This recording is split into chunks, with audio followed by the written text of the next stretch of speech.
diskusija, kuri vyks be stalo, bet tikėkime, kad bus visai įdomi ir tema būtų susijus su tam tikrom autentiškom kultūriniam praktikom ir kultūros politika.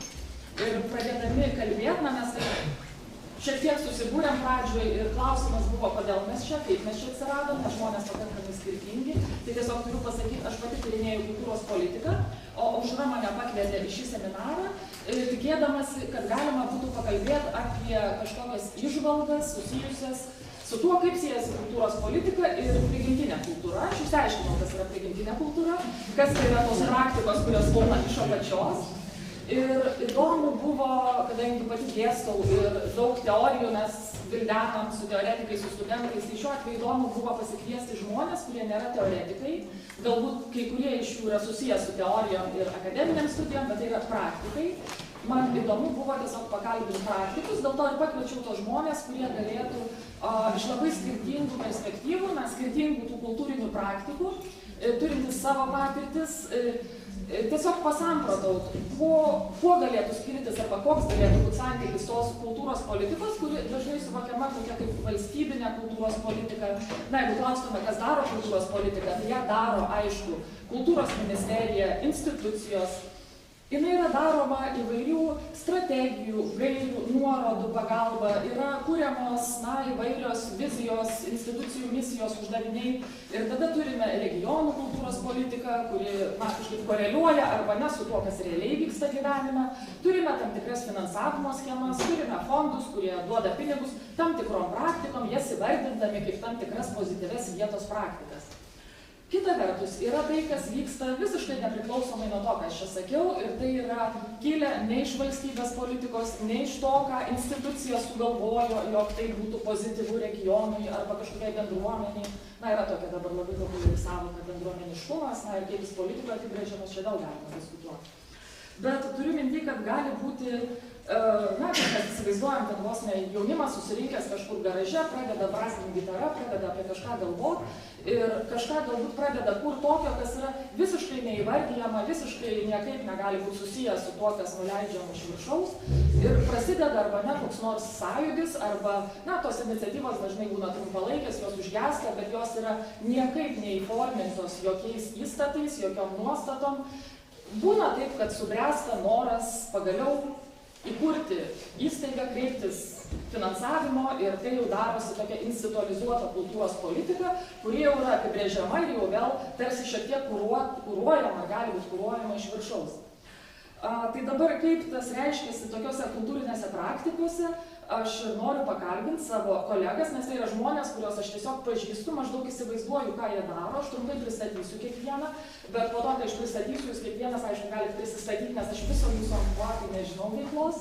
Ir dėl to bus įdomu galbūt paklausinėti tų praktinių dalykų, kurie ne visada yra gerame santykėje su tuo, ką valstybė galvoja, kaip turi atrodyti vietos politika, kaip turi atrodyti bendruomenė, regionas ar panašiai. Ir taip maždaug po 10 minučių gal kiekvienam skirsiu pasisakymui, o po to kils galbūt klausimai, jūs tarpusavį viens kito, aišku, irgi galite klausti kažko, bet kadangi, sakiau, tie žmonės yra labai iš skirtingų sričių ir mes tik šiandien susipažinom, tai aš noriu labai trumpai kiekvieną pristatyti, o po to jau užduosiu tuos klausimus. Tai Jolanta Rimkutė būtų rūbų dizainerė, kuri su Ieva Ševiakovaitė yra sukūrus tokį gan įsimintiną ženklą LT Identity ir galbūt kitų dalykų tu esi darius, apie kuriuos pakalbėtum. Jurijus Dobrekovas prisistato kaip kultūros kritikas, kultūros tyrinėtojas, taip pat yra doktorantūros studentas ir man jis tiesiog labai įsimenantis kaip žmogus tyrinėjantis alternatyvę, undergroundinę, kaip ją pavadintume, muzikinę kultūrą, nes jinai išleido diską, anglų kalbais pavadintas Beyond Folk. Nežinau, kokia ten recepcija yra galbūt anglakalbė auditorijai, pats apie tai papasakotum.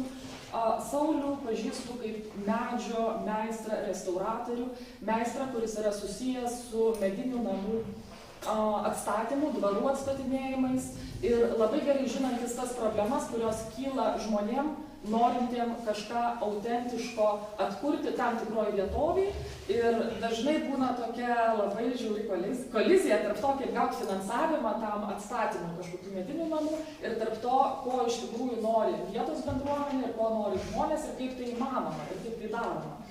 Andrius šiandien pavaduoja Redą Brandišauskienę, kuri labai atsiprašo, negali atvažiuoti.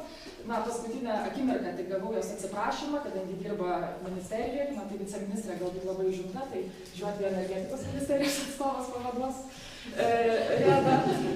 Andrius yra šiaip fizikas, bet taip pat labai domisi mokslais ir ne tik tiksliaisiais, ir yra turbūt mokslo žurnalistas labiau ir kompiuterinių žaidimų entuziastas. Tai tikiuosi, kad per kompiuterinių žaidimų kažkokius įvaizdžius ir jų finansavimo galimybės galima būtų pakalbėti apie vietos kultūros atspindį. Tai, na, kūrybinėse industrijose tikrai tik nori kultūros politikai šiandieniniai.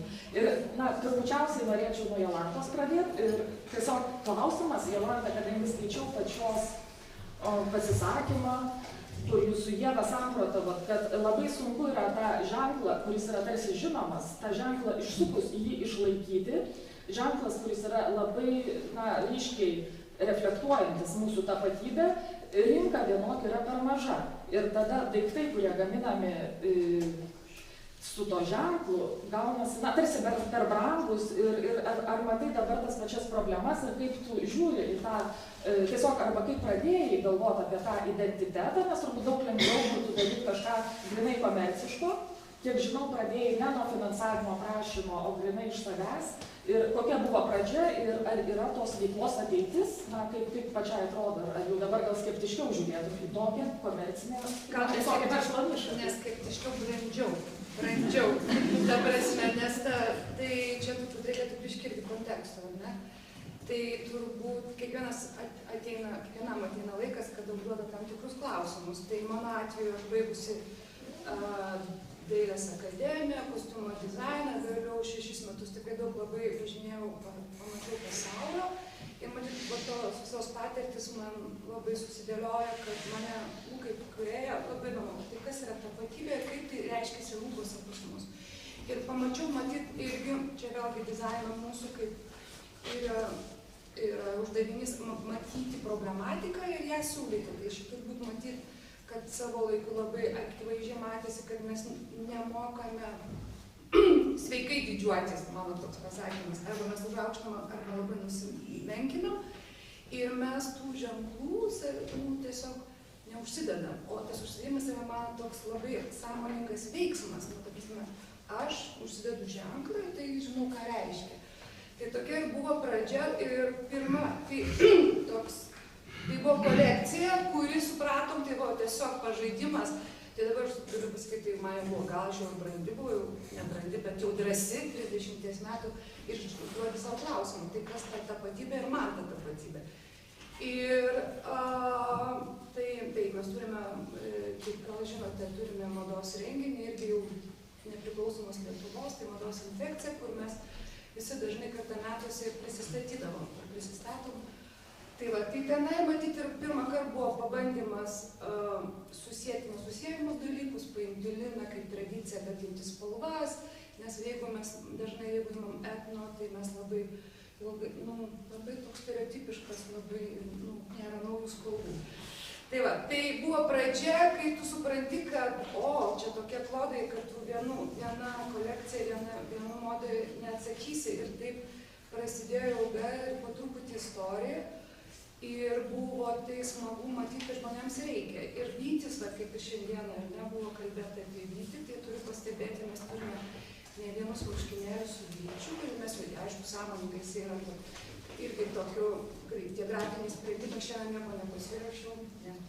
Bet viską galima puslapį rasti. Tai tarkim, siuvinėtas Vytis, tarkim, kryžiukų arba Vytis, kuris yra kaip štampas padarytas piršto, tai yra vieni populiariausių mūsų printų, ta prasme, žmonės tikrai.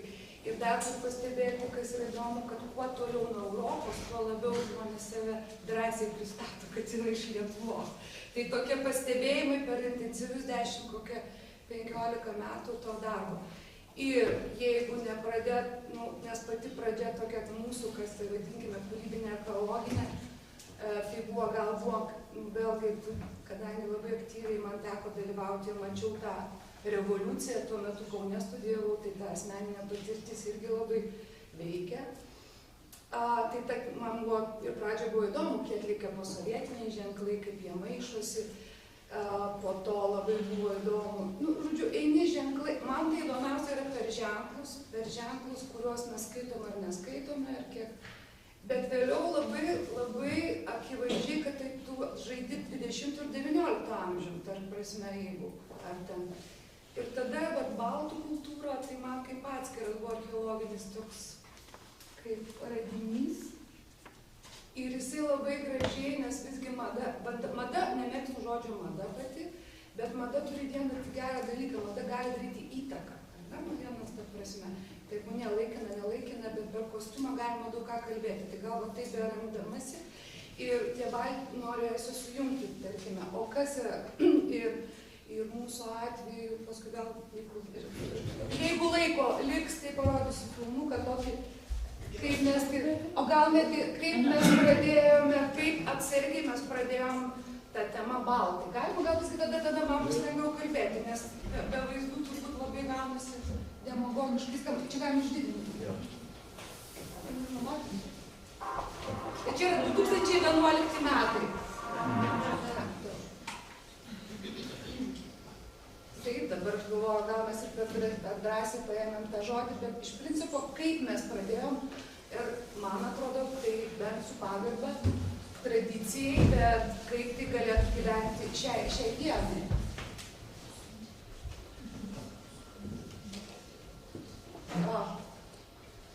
Taip, tai reikėtų tą pavadinti.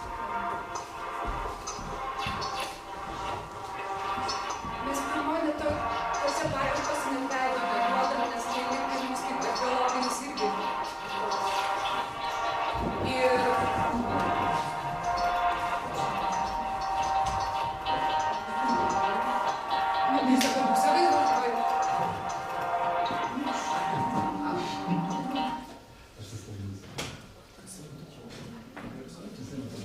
laidas į kompiuterį laidas ir mygtukas nespaustas.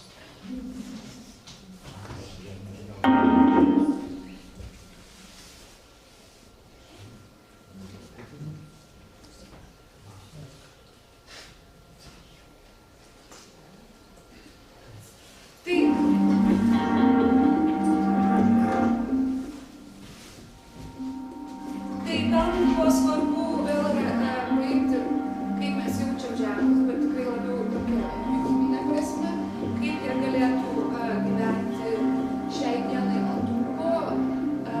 Printas darytas fosforinis, tai reiškia tamsoje šviečiantis, toks truputį lengvai mistifikuotas, ir rūbai, kurie turi būti labai be galo funkcionalūs ir patogus. Ir mes kalbam, nes mada šiais laikais reikalauja keisti spalvas, tendencijas, visą kitą. Tai ta spalvinė gama ir vėliau mes ką dabar toliau kanotas oras, mums yra kaip spalvinė gama, tai reiškia betarpiškai. Tai va turbūt tokie raktiniai dalykai ir galioja čia, dar pasikartosiu, tai 2011 mes pradėjom taip subtiliai tą temą žaisti. Ir po vėliau tik atsirado valdymas ir yra jau modelį ant žmonių, bet pradžia pati buvo tokia keliautojo ir tokia ženklas, buvo funkcija patogumas ir dar žmogaus nebuvimas. Taip, čia mūsų tokia buvo pati pradžia. Ir aišku, šiuolaikinis audinys, tik tai turbūt daugumas spintoje yra labai daug trikotavę, tai šiuolaikinis audinys, bet jis yra natūralus, tai vėlgi natūralūs audiniai. Tai čia tokia mūsų ir buvo pradžia. Ir toliau mes sėkmingai tą tęsėme. Sėkmingai mes tą tęsime, jau gaunasi, jau baltai jau gyvuoja prekinis ženklas nuo 11, tai šiandien 6 metai. Tai va, tai tokia patruputį mes judam. Tai yra taip, tai yra mūsų atveju, mūsų visiškai mes esame iniciatyva iš apačios. Kūrybinė. Gal ta tada pereičiau prie Jurijaus, tai vėlgi klausimas, žinai, Jolanta, ir tavęs norėsiu paklausti vėliau, kaip sugalvojot, na, iš karto orientuotis į anglakalbę auditoriją, nes tas Alpha Identity buvo tarsi į globalią rinką einantis, na, posakis ir Jurijaus diskas Beyond Folk, na, aš taip suprantu, kad irgi buvo orientuotas į tuos, kurie galbūt, na, pažintų plačiau, ne vien lietuviai, kurie galėtų susidomėti tą muziką. Jos krypčių yra be galo daug ir nedrįsčiau pati kažkaip įvardinti tų stilių, apie kuriuos Jurijau kalbi, bet teko pajust, kad, tarkim, kai kurie folko perdirbiniai šiuolaikinėje elektroninėje ar bet kokioje muzikoje galbūt labiau siejasi su tam tikrų falšų, na, tam tikrų nenuoširdumu. Aš vėlgi tas kategorijas gal nelysiu, pats plačiau pakalbėsi, bet tiesiog kaip žiūri į adaptaciją folko, bet kokia alternatyvia muzika. Gerai, tai aš gal pradėsiu vis tik tai nuo tam tikros priešistorės ir šitas mano papasakojimas šiek tiek pratęs savotiškai vakarykštį Austos Makienės pristatymą. Tai visų pirma, tas diskas, aš galbūt nežinau, jį paleisiu, kad galėtume pažiūrėti, galėtume išsipakuoti, pavartyti bukletą. Ir jų dar yra porą kopijų, tai kas norės, po to galės paimti.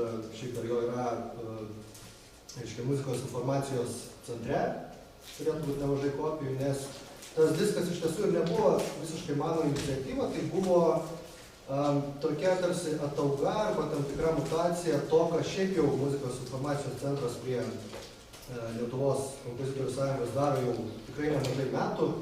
Žodžiu, kaip savo muzikos eksporto, lietuvių muzikos eksporto programos dalį, jie kasmet išleidžia po keletą tokių teminių kompaktinių plokštelių, kurios yra skirtos keliems stiliams arba stilių grupams. Pavyzdžiui, būna pop ir rock ir elektronikos kažkoks tai rinkinys, būna džiazo rinkinys ir būna rinkinys, kuris šiaip visada būdavo pavadintas folk ir pasiraksas brūkšnys world, reiškia folklorinė arba pasaulio vadinamoji muzika.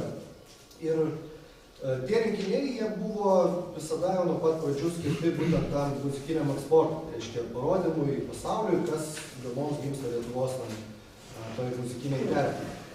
Tai būtent dėl to jis yra jau natūraliai, reiškia, tos visos serijos, kur vadinasi No Lithuania, šis visas serijas, reiškia, galima išleisti būtų, pastebėkite Lietuvą. Jis yra natūraliai orientuotas tai užsienio auditorijai, kuri taip ir galėtų patogiausiai turbūt prieiti prie to, kas šiaip jau nėra galbūt labai stipriai matoma tarptautiniu mastu. Tai žodžiu, pernai manęs paprašė kažką tai padaryti būtent su ta Folk World serija.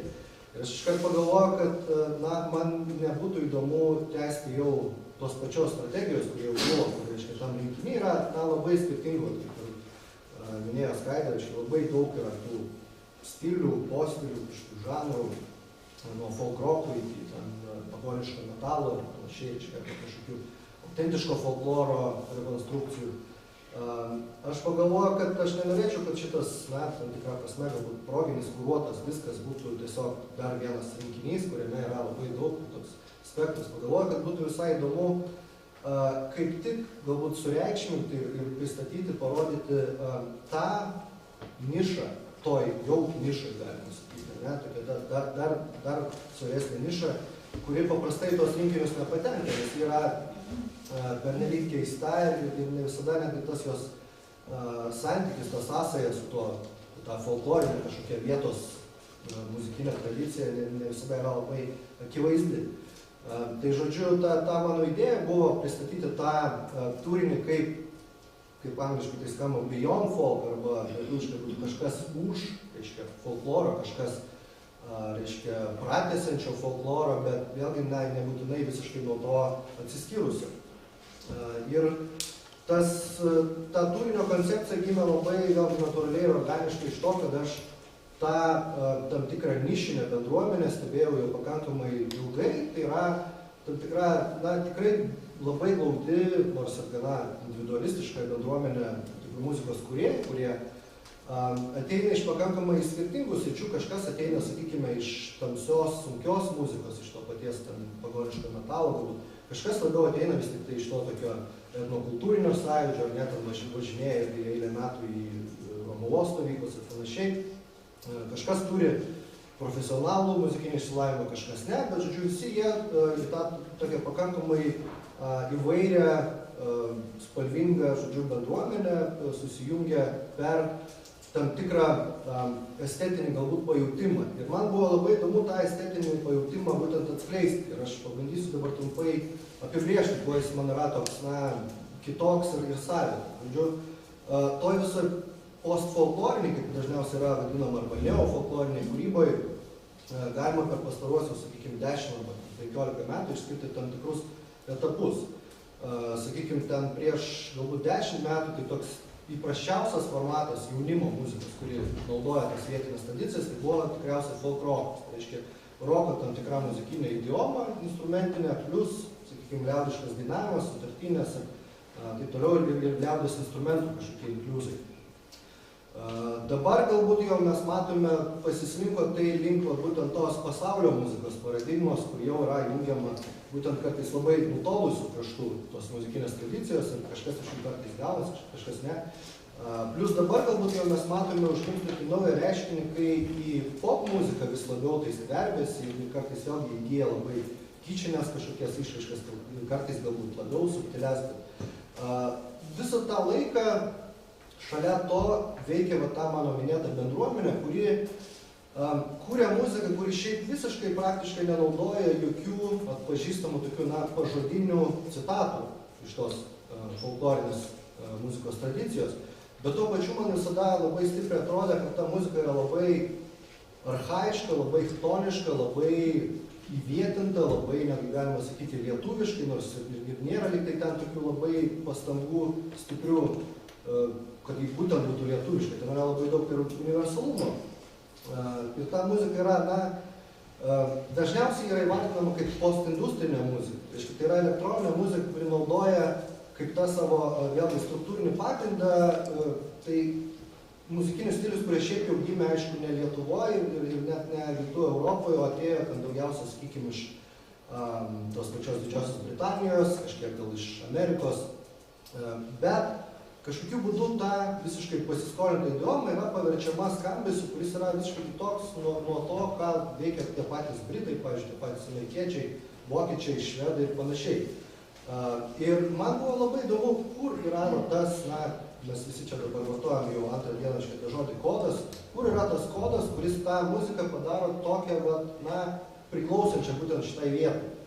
Ir aš tiesiog pradėjau bandyti kažkaip tą pats suformuluoti, pavyzdžiui, pastebėjau, kad, kaip bebūtų, jie ten, sakykime, nenaudoja to folklorinio dainavimo, bet pažiūrėjus tų grupių arba projektų kažkokių asmeninių pavadinimus, jau yra labai stipriai užkoduota. Tai ten paėmė kainos pavadinimas Keltos arba Daina Dieva, Sala, Girnų giesmės. Iškart girdisi tas kažkoks, archaiškas, ataidintas visiškai iš kažkokių net menamų laikų arba iš visiškai kažkokios belaikybės, tas jau toks vietinis tas elementus. Bet kartu aš norėjau išsiaiškinti ir ką patys tie žmonės mano apie savo pačių, tą santykį su tradicija, kiek jiems svarbu, ar nesvarbu. Ir kaip tik vėlgi pasitaikė tokia labai gera galimybė, nes tas pats Muzikos informacijos centras paprašė parašyti tokį, kažkokį tekstą susijusi su tą medžiagą savo leidžiamą žurnalą, kuris vėlgi yra anglų kalba, bet internete yra lietuvių kalba tie patys tekstai. Tas žurnalas spausdintas vėlgi jis yra kaip informacinė priemonė nukreipta į tą muzikinį eksportą. Ir aš pagalvoju, kad optimaliausia būtų padaryti, ko gero, tokį grupinį pokalbį su bent jau kai kuriais iš tų atlikėjų, kurie įtraukti į tą rinkinį ir būtent jų taip tiesiai ir paklausti. Ir reiškia, kur yra tas keistas santykis, kuris atrodytų turėtų neveikti, bet jis veikia. Ir aš tą santykį pabandžiau atspindėti ir to teksto pokalbį, reiškia, pavadinimą. Aš pavadinau archaišką industriją. Industrija mums siejasi vėlgi su kažkokiu modernumu, su kažkokiais prietaisais, su gamyba, o archaika yra toks, kažkokios tos, vėlgi, kaip jau šiandien buvo minėta, tos pirminės medžiagos, kurios vis sugrįžta. Ir paaiškėjo, kad iš tiesų ten vėlgi tų prieštaravimų jų kaip ir nėra, kai pradedi kapstyti giliau, nes tie patys kūrėjai iš tiesų mane labai patį nustebino, kiek jie vartoja labai talpių, labai gražių metaforų apie tai kalbėdami. Pavyzdžiui, vienas pašnekovas pasakė, gerai, sako, mes grojame elektroniniais instrumentais, Bet sako, iš senovės graikų kalbos elektron yra gintaras. Tai vėlgi, tas jau to elektronikoje yra kažkoks ta tėkmė visiškai čia tokios prigimties. Paskui kažkas kitas pasakė, taip, mes neužaugom kaime, nes galbūt kažkas turėjo kaimą, tam senelis, kažkas ne, bet sako, mums tam tikri garsai, kurie gimsta tose industrinėse arba ten miegamosiuose, tose neišvažiuose rajonuose, jie mums gali priminti ten kokios vartų, reiškia kažkoks tai, nelabai malonus šaižus garsas, gali staiga priminti ten pušies kažkokį, reiškia, svyruojančius garsas. Ir tokiu būdu paaiškėja, kad, kaip aš tai suformulavau, jeigu mes kalbam apie tą poreikį, tą patį jausmą kažkokį išgyventi, tai ir yra dabarties folkloras. Mums nereikia tam bandyti atkartoti, rekonstruoti, kažkaip perdainuoti kažką, ko mūsų aplinkoje nebėra. Ir jeigu tie žmonės, kurie kūrė tą originalų folklorą, jie dainavo apie savo aplinką, mes galim daryti lygiai tą patį, net daryti tą be žodžių, be dainavimą. Bet per garsus išreikšti tą, tam tikrą vėlgi tą ūkų kažkokią spalvą, tą atmosferą, kažkokią minkštą, ar ne, arba tą žalumą, arba vėlgi pilkumą tų industrinių rajonų ir panašiai. Žodžiu, vėlgi buvo labai įdomu pačiam pasigilinti ir daug labiau pačiam suformuluoti aiškiau, vis dėlto, kodėl tas keistas derinys yra toks pagavus. Tai vat, kalbant apie tą kičą, aš ir manau, kad tas kičas dažnai gimsta iš to noro žūtbūt kažką atkartoti, realiai to neišgyvena. O kartais, kai išgyveni, tai gali būti ta forma jau visai kitokia, tai ten kažkas ataidė ir gaunasi, kad jausmas yra tas pats. Jo, tai dėkui, Julijau, ir aš kažkaip iš karto pereičiau prie Sauliaus ir klausčiau, ko gero, tokių aštresnių klausimų apie tas autentiškas kultūrinės praktikas architektūrai, apie autentiškumo ilgesį galbūt šiandienos medinių namų statyboje ir pasidalinsiu labai trumpai tokią patirtim, kai mes su Simona buvom irgi pristatinėjo Musteikoj projektą, apie tai, kaip tą kaimą bando dabar atstatyti, rekonstruoti, atgaivinti. Zervynos Musteikos yra toks, Dzūkijoje žinomas atvejis. Ir tiesiog buvo paminėtas ten vienas dalykas, kad labai sunkiai dera tos iniciatyvos, kur imasi vietiniai žmonės su tuo, ko reikalauja įstatymai, norint pasinaudoti tam tikrų fondų pinigais. Tai vienas iš tokių dalykų, tai būtų tie viešieji pirkimai. Ir kaip pats minėjai, kažkada ten kalbėjo apie tai, kad galbūt galima būtų kažką daryti ir yra tam tikras laikas skirtas gamtos ar medžio apdirbimo technologijų, bet dėja ne, nes viešieji pirkimai reikalauja kažkokio visai kito laiko, praeina laikas, tada ateina rangovas, kuris samdo subrangovą, ten visi bankrutuoja, viskas baigėsi, net žmonės lieka ant ledo. Tuo tarpu jie tikrai tą galėjo pasidaryti patys, kur kas paprasčiau, bet dėja taip negalima daryti. Ir buvo ten kvestionuojamas tas meistro vaidmuo, architekto vaidmuo ir vis dėlto, kas yra tas pagrindinis žmogus, galintis būti atsakingu, valdyti visumą, matyti, kaip iš tikrųjų galima padaryti čia ir dabar. Atsakymo aš iš tikrųjų nežinau, nors pats esi irgi pasakojas ir man tas paliko įspūdį, kad netgi pastato savininkas turėtų būti atsakingas už tai, kad jis savo namą nori pasistatyti toks, koks jis galėjo būti senovėje, ir nežinau, kokias gal kitas medžiagas naudodamas, bet valstybė net nebūtinai čia turi kišti pirštą, nes dažnai gaunasi tokie rezultatai, kurie yra visai nepageidaujami. Ta prasme, ar tikrai pats žmogus yra pajėgus tą daryti, aš nežinau, bet labai įdomu būtų išgirsti paties patirtį ir galbūt ką, ir Širvintų dvare, ir Musteikoj, nežinau, kaip jau čia. Ačiū už tiek daug klausimų. Visus tik atsakyti. Nežinojau, apie ką kalbėti dabar. Bet pirmiausia, dar vieną atsakysiu, kurio nepaklausai, kas esu ir kodėl esu. Tai apie tą prigimtį, prigimtinę kultūrą. Tai tą prigimtį aš ko gero, kaip čia buvo kalbama, pavadinčiau, kad gamta tai yra prigimtis. Gamta ir ta gamta, jinai tada tavo kultūrą formuoja. Tai aš taip pasakyčiau, kad aš jos nesirinkau. To, kuo esu ir kaip esu, ir tai, kad mane ta gamta pasirinko ir pasirinko to, ko būti ir tą, ką veikti. Nes kažkaip viskas tai savaime šitas ir aš neprisijimu to. Nes tas prigimtis arba gamta, jinai mane įtraukė, nes aš nebuvau gamtoje gyvenantis žmogus, miesto, ir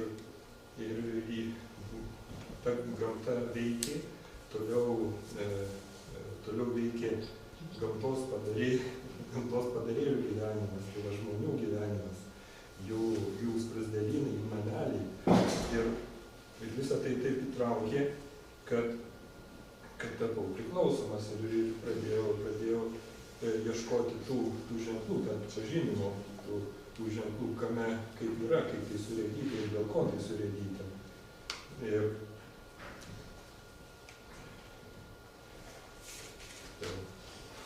kalbamas labai dažnis. Kaip vandens, noriu. Bet nelaus.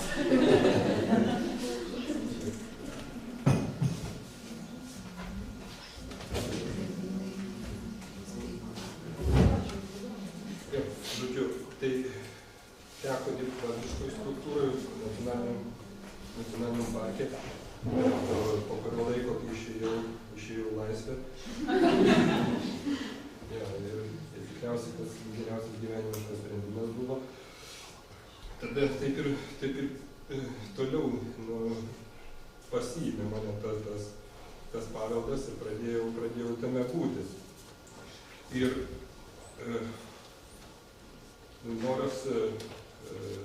noras buvo ne taisyklėmis, ne draudimais, ne dar kažko, bet pavyzdžių, supratimų ir pavyzdžių. Tai kai pradėjau dirbti ir atsakinėti, kas ir tie, kokie tie architektūros kodai yra, tai tiesiog buvo taip sava, taip artima, kad sakau, tiesiog kaip nuo savų pastangų nebuvo. Tai tiesiog tai vidinis kodas, tas baltiškas, dzūkiškas, miškinis, laukinis. Ir čia iš buvusių temų, kas mes esame, aš prisimenu tą pasakymą, kai pasakojo apie dzūkus tremtus ne į Sibirą, o į kitą kraštą, Lietuvą tremtus. Ir man labai įstrigo, kai ištrėmė ten kažkur link Klaipėdos krašto, Šilutės krašto, į lygumas, sūnus išėjo mama su sūnum iš namų į laukus, sūnus ir sako, mama sako, kad mes čia gyvensim, sagi nėra miško.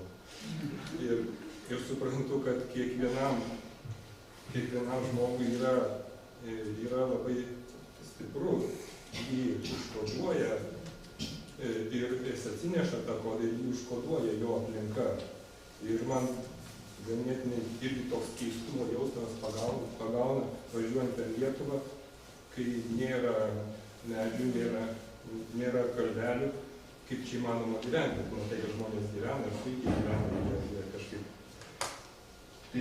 Tai apie savo tą identitetą. Nežinau, atrasta, ar suvokta, ar tas, kuris mane pasirinko. O apie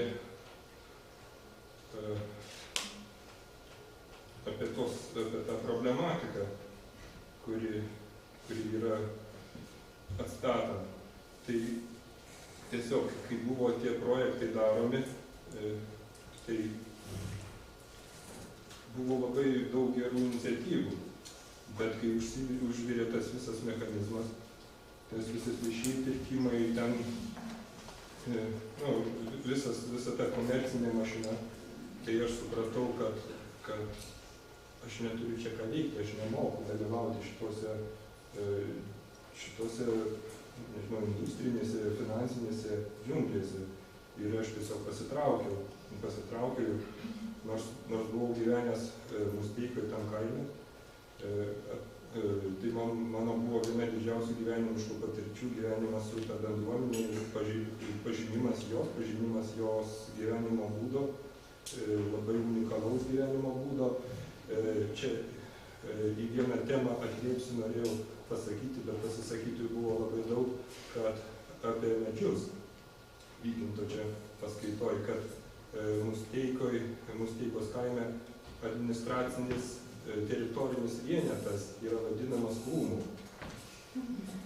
Tai yra Kupstiniam kaime, kur yra giminės atskiruose kupstuose, tai tam krašte vadinama krūmu. Yra averkų krūmas, kazabulių krūmas. Tai kartu irgi įdomus tai, kad tai yra krūmas, tai yra ne medis, bet krūmas, tai yra daug tų šakučių.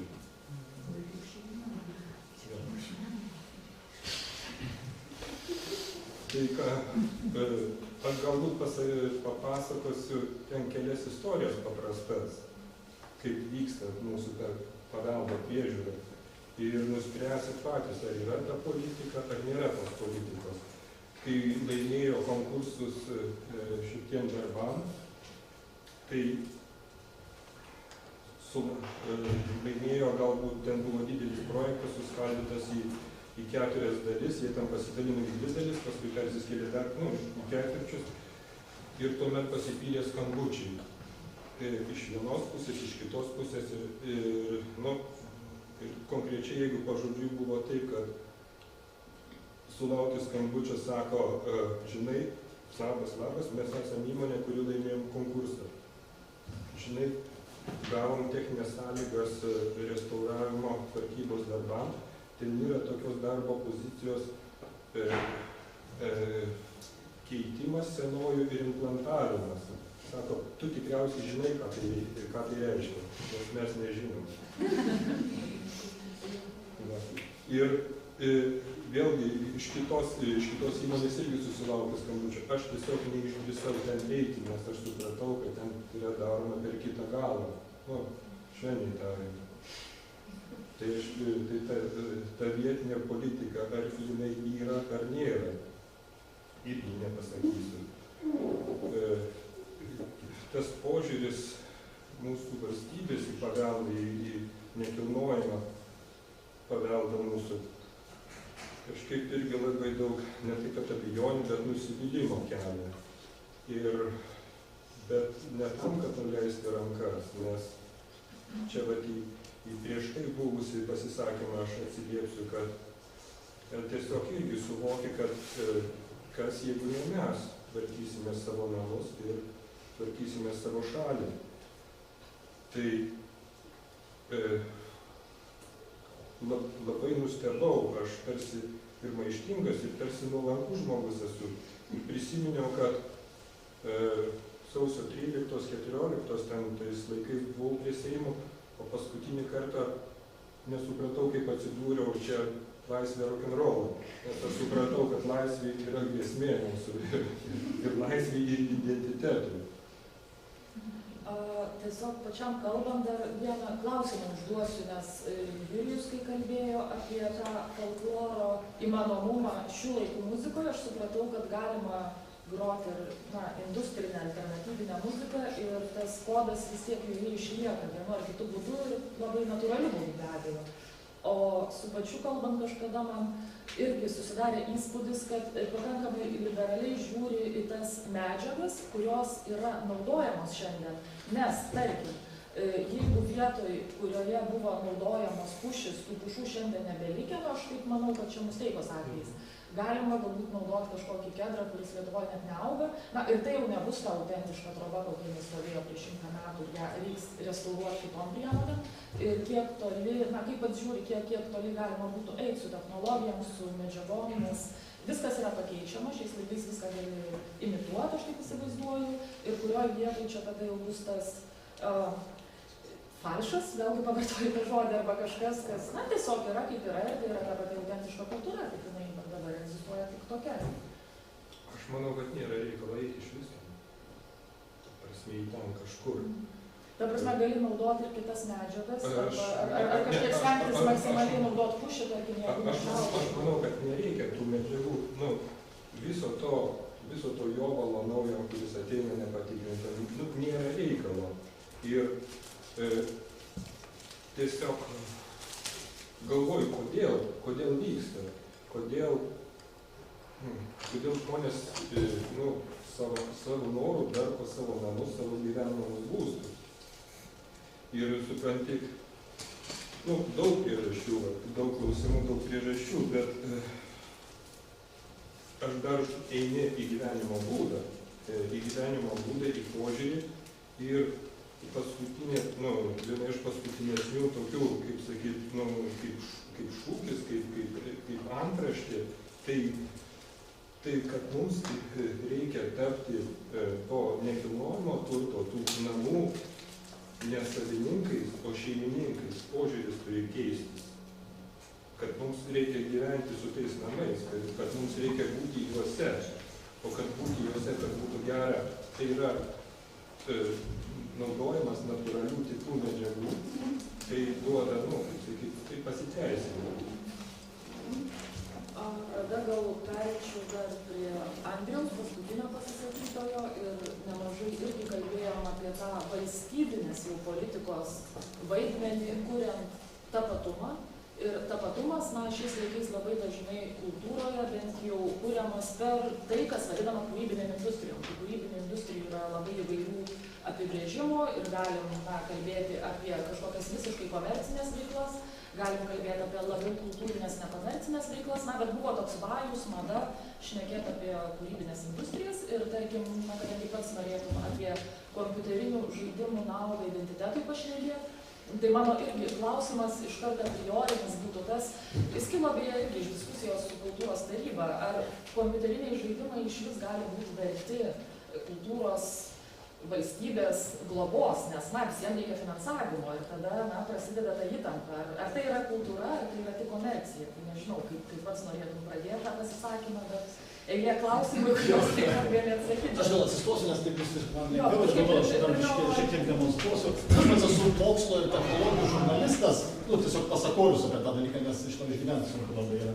Bet iš esmės, užaugęs visą savo jaunystę praleidau vienkiemyje ir gan izoliuotai, tai ta prasme žinau, kas yra tas kaimas, tas tikroji ta gamta ir dėl to po to nečiausi ganėtinai radikaliai į technologijas, į mokslą, fizikas, daug savo kerštas. Tai va, tai ir dėl to aš pabandysiu šiek tiek papasakoti per Lenkijos pavyzdį, nes Lenkija pastaruoju metu, nežinau, kiek jūs esat girdėję apie tai, kad jie padarė didžiulį šuolį per pastaruosius galbūt 20 metų vaizdo žaidimų srityje ir juos jau žino pasaulyje labai stipriai. Ir imsiu pavyzdį šitą žaidimą Raganius, kuris yra padarytas pagal Andžejaus Sapkovskio romaną. Kiek iš jūsų žinot Sapkovskį? Nedaug, bet yra. Tai matau, ten Asta kelia ranką, būtinai pirmadienį užeikit į jos seminarą, jinai papasakos daug plačiau, su vaizdais, su visais, pagriščiau truputėlį apie visas mitologinės būtybės, kurios yra, bet, apie patį Vičerį, patį tą kūrinį, žaidimą. Tai va, kiek iš jūsų yra žaidę žaidimas? Bet tokius, kur yra siužetai pasakojami? Nedaug. Tai va, tai iš esmės aš tada trumpai gal pristatysiu tą patį Raganių, kas tai yra. Andžejus Sapkovskis parašė fantasy žanro romanų seriją, kurioje yra toks išgalvotas viduramžių laikotarpio, galima sakyti, vietovės, karalystės, kuriuose vyksta įvairius įvykiai. Ten yra ir geopolitiniai įvykiai, bet mes įsikūnijame, tarkim, personažą sekame, kuris yra Raganius, tai yra tokia profesija, tai yra žmogus, kuris jaunas, labai paimamas 15, tai yra iš visą mažas, gal 6 ar 7 metų vaikas, jis yra atiduodamas, jeigu šeima nenori jo, tarkim, auginti negali, atiduoda Raganių tam kultui ir ten tie Raganiai jį girdo įvairiais baisiais eliksyrais, kuriais jį paruošia tam, kad jisai, išėjęs į pasaulį, galėtų už pinigus naikinti įvairias mitologinės būtybės, visokius padarus ir kitokius monstrus, tai reiškia vampyrus, visokias vidudeninės arba pusiau naktinės yra būtent vaiduoklių tokios rūšys, ir ten šiaip labai daug jų yra. Tai va, tai Sapkovskis šitą parašė gražų romaną ir jis jį parašė kažkur 9-ame dešimtmetyje 20 amžiaus. Ir jis išpopuliarėjo Lenkijoje pačioje. Ir po to, žinoma, atsirado entuziastai, žmonės, kurie norėjo kurti filmus, žaidimus. Ir jie paėmė ir pabandė kurti žaidimą pagal šitą fabulą, pagal šitą kūrinį, kuris buvo iš tikrųjų populiarus Lenkijoje. Nes esminis dalykas, aš pamiršau biškį papasakoti, tai nėra standartinis fantasy, Tolkieno stiliaus fantasy stilius, kur yra drakonai, elfai, nykštukai, tai yra ta klasikinės tos rasės ir klasikinės tos didžiulės kovos tarp gėrio ir blogio. Raganiaus pasaulis jis yra tamsus ir toks tikras centrinės rytų Europos vietovės pasaulis. Jis yra tamsus, bet vaikai yra atiduodami ten, tame pasaulyje nėra to švelnumo, nėra to tokio vakarietiškojo kilnumo, kur ten riteriai, o ten kažkokie drakonai. Ne, čia yra daug daugiau pilkų atspalvių ir to tokio žiaurumo, kruvinumo, kuris yra būdingas mūsų kraštams, kurie yra perjuoti N kartų didžiulių galių. Ir tai gerai, čia aš truputėlį įvedžiau apie tai, kas tai yra. Jie sukūrė tą žaidimą 2007 metais. Jis buvo toks, pusiau, galima sakyti, dar ganėtinai mėgėjiškos stiliaus, nes biudžetas buvo nedidelis. Ir tas žaidimas, jisai tada ganėtinai stipriai išpopuliarėjo. Ir tada jie kūrė antrą dalį, kuri per visą pasaulį nuvilnijo gan stipriai. Ir trečia dalis 2015 metais išėjo. Ir realiai sumoje yra parduota 20 milijonų kopijų šito žaidimo. Ir tas žaidimas, man asmeniškai peržaisti su visomis istorijomis, kurios yra labai painios, jos nėra aiškios, kaip jos baigsis, kaip pradeda istorija, kaip pradeda kalbėti su kažkokiais ten tais personažais ir jie tau papasakos savo bėdas įvairias.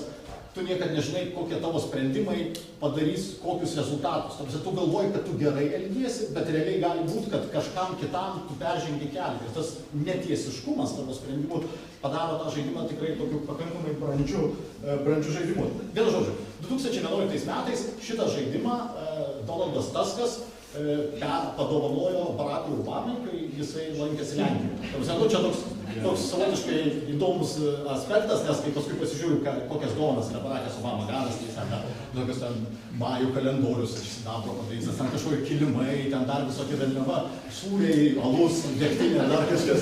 O Lenkai padovanojo žaidimą, kuris yra istorija. Aišku, Obama atsakė, paskui jis nežaidė jo, jis grįžo 2014 metais prieš vėl Lenkiją buvo vizitas.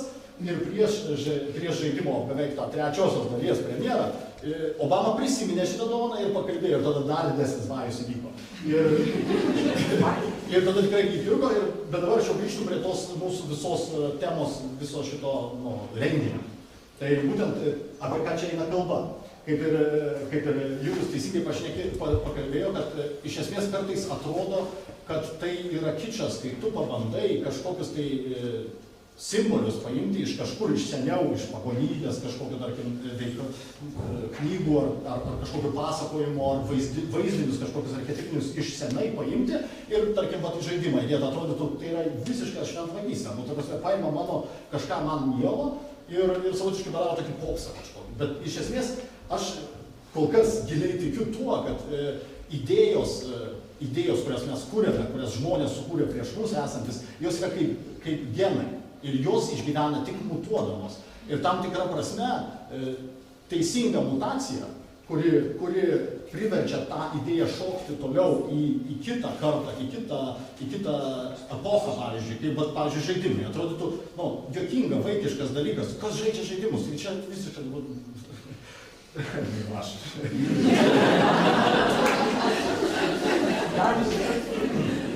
Tai va, tai...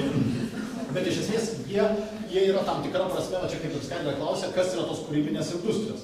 Jos tarsi skamba taip labai komerciškai, bet iš esmės tai žaidimai, kompiuteriniai vaizdo žaidimai yra tikra leadcrossnis, galima sakyti, įvairių kultūros sričių, nes tam reikia kompozitorių, žaidimui reikia istorijų rašytojų, žaidimui reikia tų pačių dailininkų ir visi jie savotiškai reikalingi ir jie susijungia, dirba kartu ir kuria tą kūrinį, kurį galiausiai kažkas žaidžia ir žaidžia ne pasyviai, o aktyviai. Tu išgyveni daug stipriau. Aš pats esu per pusę Lenkas, ir aš atsimenu, kai prie Kauno gyvendavom tam vienkiemį, kuris buvo labai izoliuotas ir koks buvo šviežias oro gūsis TVP1. Lenkai tiesiog turėjo retransliatorius prie sienos ir pūsdavo savo televiziją, kuri buvo nuo 80 metų daug laisvesnė.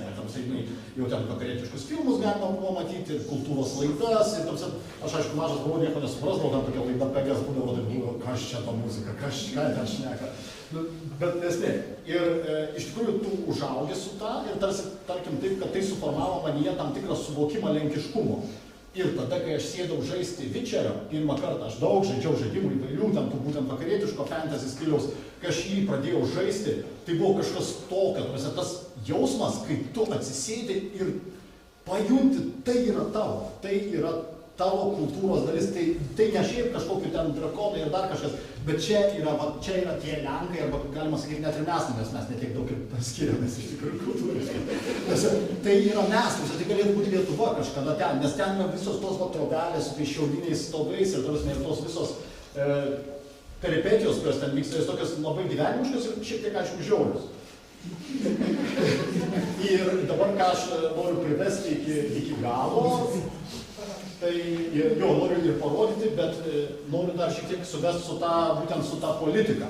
Tai va ta Lytkrosnis, apie kurią kalbėjau, tai čia savotiškai yra ta tasa ir takumas, tas, kad tarsi, jo, žinoma, tu prasme, atrodo, tai popsas, tai tam tikra mass media, bet iš esmės tai leidžia tiems vaikams, tiems jaunuoliams, kurie yra Britai, Anglai, amerikiečiai, kurie žaidžia, jie iš tikrųjų, nes pats žaidimas buvo labai gerai sutiktas ir patys amerikiečiai sakydavo, tai tikrai tu žaidi ir tu jauti, kad tai yra kita kultūra ir tu ją pažįsti ir tu jos neatsimi dėl to, kad jinai yra svečia kažkokia šiek tiek, nes mūsų ta rytų Europos šiek tiek skiriasi nuo jų suvokimo.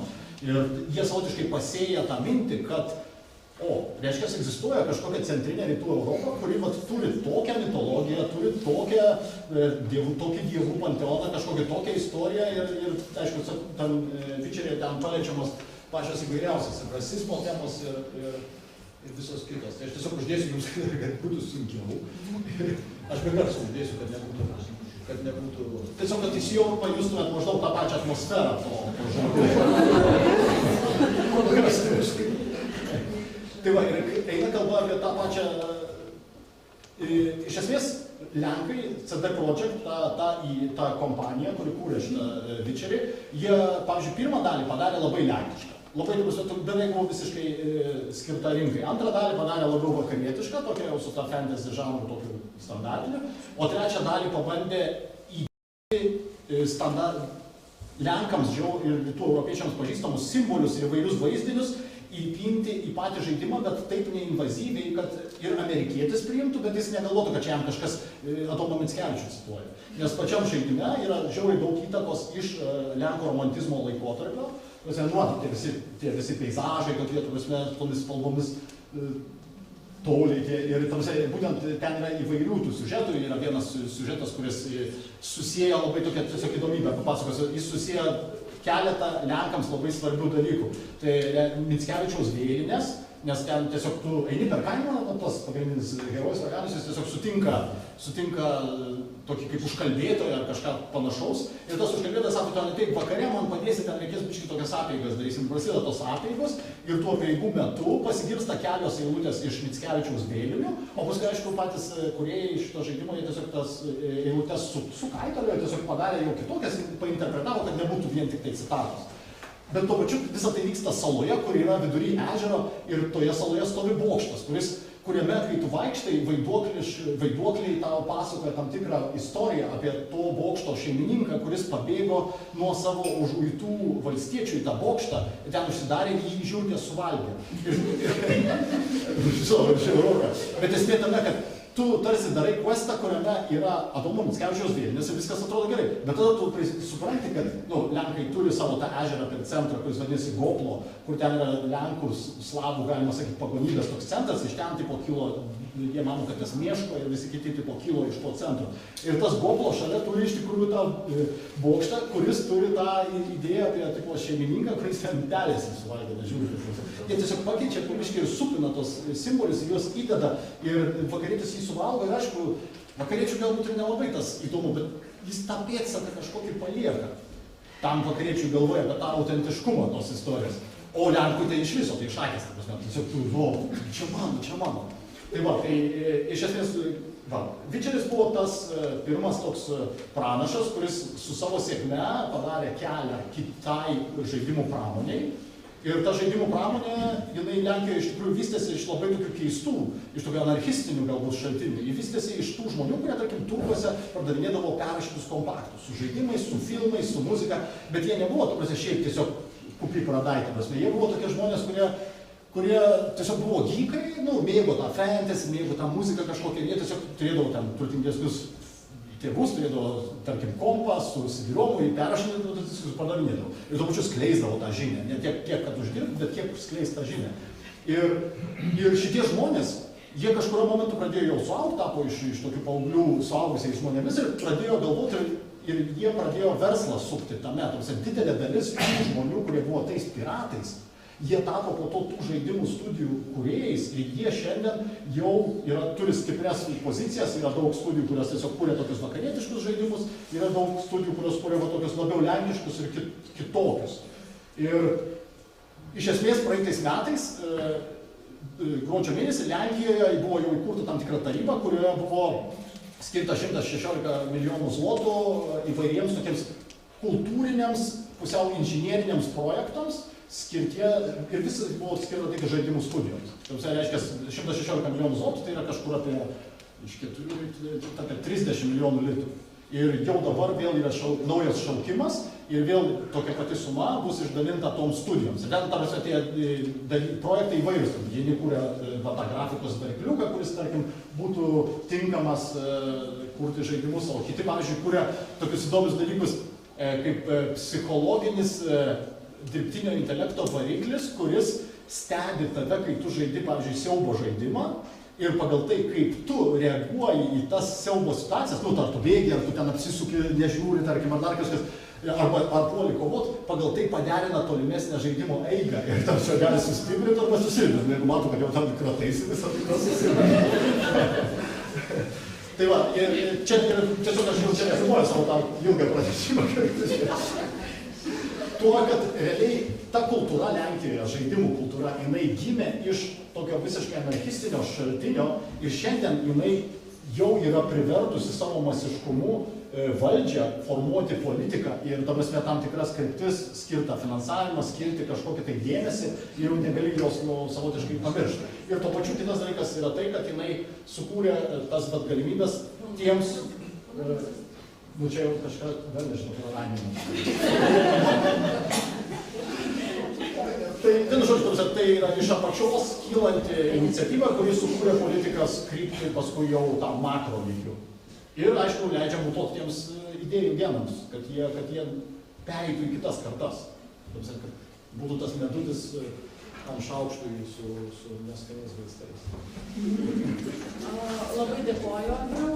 Dar tada tokį klausimą turėčiau visiems diskusijos dalyviam, bet galbūt ir Saulius, ir Andrius jau savotiškai atsakėte tai. Kokia būtų riba, arba ar iš tikrųjų tikslinga būtų tas iniciatyvas iš apačios galų gale suvalstybinti, jas padaryti, programomis, pagal strategijomis, finansavimo ir ar tai yra iš tikrųjų mums padedantis dalykas.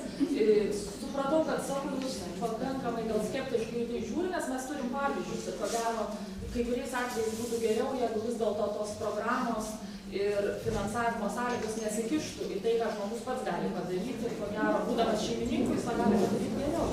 Andriau, už tavo pasisakymą supratau, kad būtent valstybės identitetui vis dėlto yra visai naudinga, jeigu, tarkim, dovanojamas diskas Obamai, jis sužino apie tai, apie Lenkijos ar Rytų Europos kultūrą. Ir tai yra valstybiniu mastu visai racionalios išlaidos. Kalbant apie kultūros politiką, vėlgi aš šiek tiek apie tą aspektą dabar kalbu. Ir tada gal to paties klausčiau Jolantos ir Vilijaus gal, nes, tarkim, pas mus irgi yra tam tikros progos, artėja 100-metis, buvo 1000-metis, labai daug programų, kurios nepasiteisino ir vis dėlto yra tas noras, kad, dabar jau galbūt valstybė kažkiek ir finansuotų, bet kita vertus mes žinom, kad tai gali baigtis visiškų fiasko, kaip dažnai baigėsi tos programos, yra pažadama, bet po to pinigai negaunami, jūs galbūt galėjote ramiai kažką daryti, bet negalite, nes turite atitikti tam tikras projektinės sąlygas ir atsiranda skepsis, atsiranda tam tikra nusivylimo gaida tada kūrėjų tarpe. Aš tiesą sakant nežinau atsakymą, aš jūsų klausiu, ar taip jaučiat, kad gali būti sujungtos tos dvi kultūros ir vis dėlto...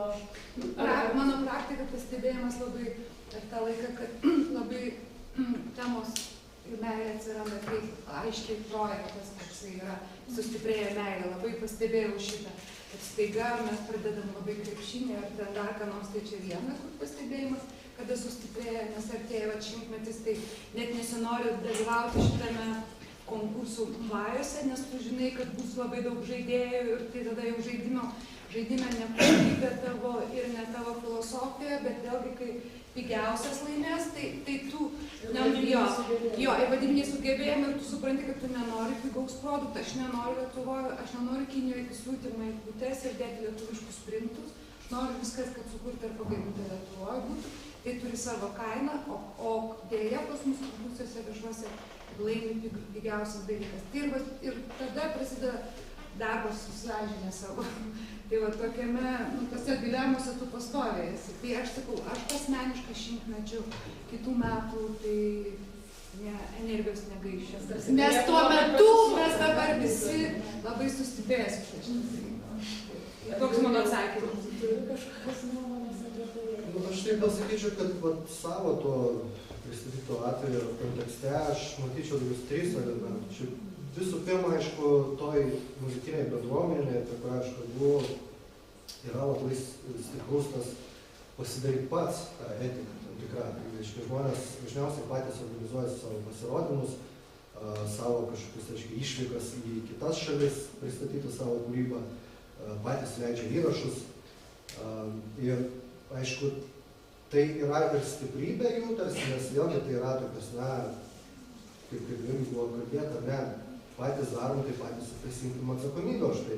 Kita vertus, aišku, mes suprantam, kad tai yra tokia pakankamai pavojinga pozicija, kai tu gali tiesiog vieną dieną suprasti, kad arba tu labai juodai dirbi ir naktim kuri ir, niekada neišsimiegi, arba tu tiesiog tą užmeti visą savo kūrybą ir tiesiog palaidoji tą dalyką. Tai dėl to aš manau, kad antras elementas galėtų būti, kad bent jau kažkokių tokių sustambintų, kažkokių mastų galėtų valstybės arba ten bent jau, kažkokių biudžetinio rėmimo formų būti. Pavyzdžiui, vienas iš tokių variantų būtų, kad beveik visos tos, mano minėtos tos grupės, jos pasirodo, pavyzdžiui, tokiuose festivaliuose kaip Mėnuo juodaragis, praktiškai kasmet. Ir dabar aš bijau pasakyti, kaip yra dabar situacija, bet man atrodo, bent jau pastarosius 3 metus, festivalis gauna paramą iš kultūros tarybos. Aš manau, kad tikrai yra labai gerai, nes tai yra vienas iš tų festivalių, kuris nėra, arba bent jau neturėtų būti vien tik tai pramoga. Tai yra edukacija ir kažkoks pilietinis ugdymas ir panašiai. Bet trečias elementas, aš manau, kad vis tiek mes negalim ignoruoti ir kažkokių naujų formų, kurios vėlgi galbūt įneša kažkokiu dar platesnio tokio to kolektyvinės atsakomybės už savo pačių tą gerovę kažkokius mechanizmus, pavyzdžiui, tas pats kolektyvinis rėmimas per internetinės platformas. Jeigu tu žinai, kad tu negali galbūt šiuo metu išleisti kažkokio naujo įrašo, bet tu žinai, kad yra 100 žmonių, kurie tikrai yra tavo ištikimi gerbėjai, ir tu tiesiog, neprimiktinai, bet tiesiog parašai, kad yra įrankis, kur jūs visi galite po labai nedaug įdėti, iš to labai nedaug gali grįžti, reiškia, kažkoks visiems kažkokia nauda. Labai dažnai būna tai su dar kažkokiais papildomais tais, pridėtinė verte. Pavyzdžiui, tu davėjai kažkiek ten keletą eurų, tai gausi, pavyzdžiui, ne tik tai įrašą, bet gausi dar kažkokią atributiką. Tai aš manau, kad šitų 3 elementų tokia samplaika gal būtų geriausia, nes jeigu tai visiškai jau taptų kažkokių stambių programų objektų, tai galbūt ne visai. O tai trečia forma populiarėja? Ji populiarėja, bet galbūt galėtų, čia gal bendrai reikia kalbėti apie visos, sakykime, šalies ar viso regiono mastu, kiek jau yra priimamos tokios formos. Kažkur vakaruose galbūt jau žmonės vien tik tai iš to gali veikti veiklą, bet čia manau, kad jau kažkiek bent jau tokių nedidelių mastų tas pradeda veikti.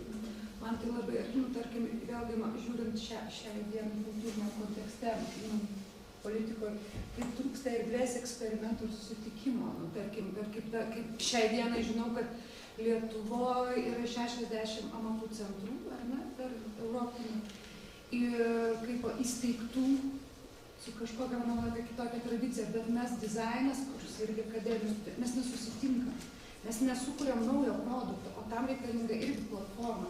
Nes labai iš karto žinom, nes nėra laiko, labai mes turim resursus, bet čia yra įdomiausia, mes turim kūrybą, mes turim resursus, bet mes neturim kažkokios skirties. Čia irgi, man atrodo, labai yra toks svarbus dalykas, kad aš manau, kad mes turim gražias tradicijas ir amatus, bet jie nevirsta kasdieninio vartojimo vėl naujai. Tai mano toks pastebėjimas iš savo pusės.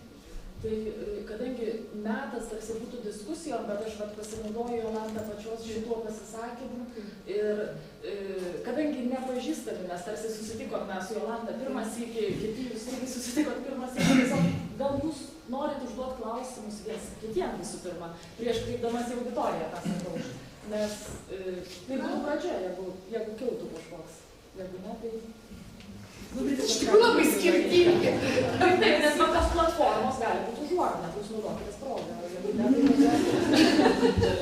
Aš gal tiesiog tokį lengvą komentarą, nes perskaičiau tokį tekstą apie hipsterius, bet tai nebuvo Julijaus tekstas. Bet Julijaus buvo tekstas. Jo, aš nelabai žinau, ar čia tas. Bet tai klauskime. Matau, kad ne.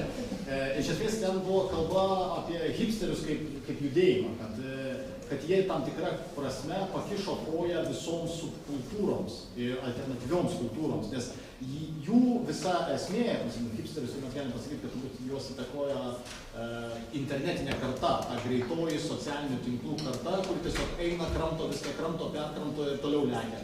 Ir hipsteris yra tas apaštalas tos kartos, jis yra tas, kuris tiesiog visą laiką ieško kažkokio įdomaus, kažkokio autentiško elemento, kurį jis galėtų panaudoti, kad jis, nežinau, geriau atrodytų, madingiau, kaip nors išsiskirtų ir taip toliau.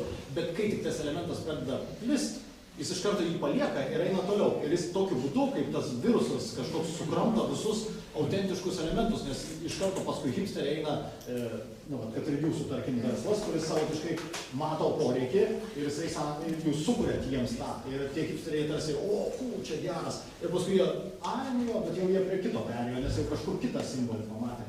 Tai aš čia tiesiog tik tai užduotu šitą idėją, kai čia tokį klausimą, ar gal tu jau, tu kažkur panašių gal kampų kažką žinai. Aš tai visada šitą problemą taip sprendžiu per tokią perskirą maždaug. Man yra visada pirmiausias klausimas, kuris kyla, ar tas kažkoks, elgesys, ar tam tikrų atributų, kažkoks naudojimas, ar tai yra asmeniškai išgyventas poreikis, ar tai yra gyvenimo būdo, bet labiau tą tokią anglišką žodžio lifestyle prasme. Reiškia, tai nėra gyvensina, tai nėra kažkoks išgyvenimas, bet tai yra labiau sąmoningai konstruojamas savivaizdis, kuris yra po to, galima sakyti, parduodamas kitiems. Vėlgi priklausomai nuo mados sezonų.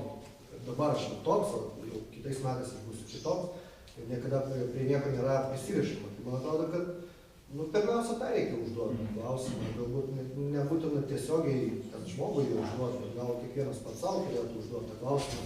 Ar tai, kad aš kažką nešoju, ar tai, kad aš kažko klausausi, kažkaip vienaip ar kitaip atrodau, elgiuosi, darau ir taip toliau, ar tai yra tik tai mano gyvenimo būdas kažkoks toks abstraktus, ar tai yra, tiesiog tai, be ko aš negaliu gyventi.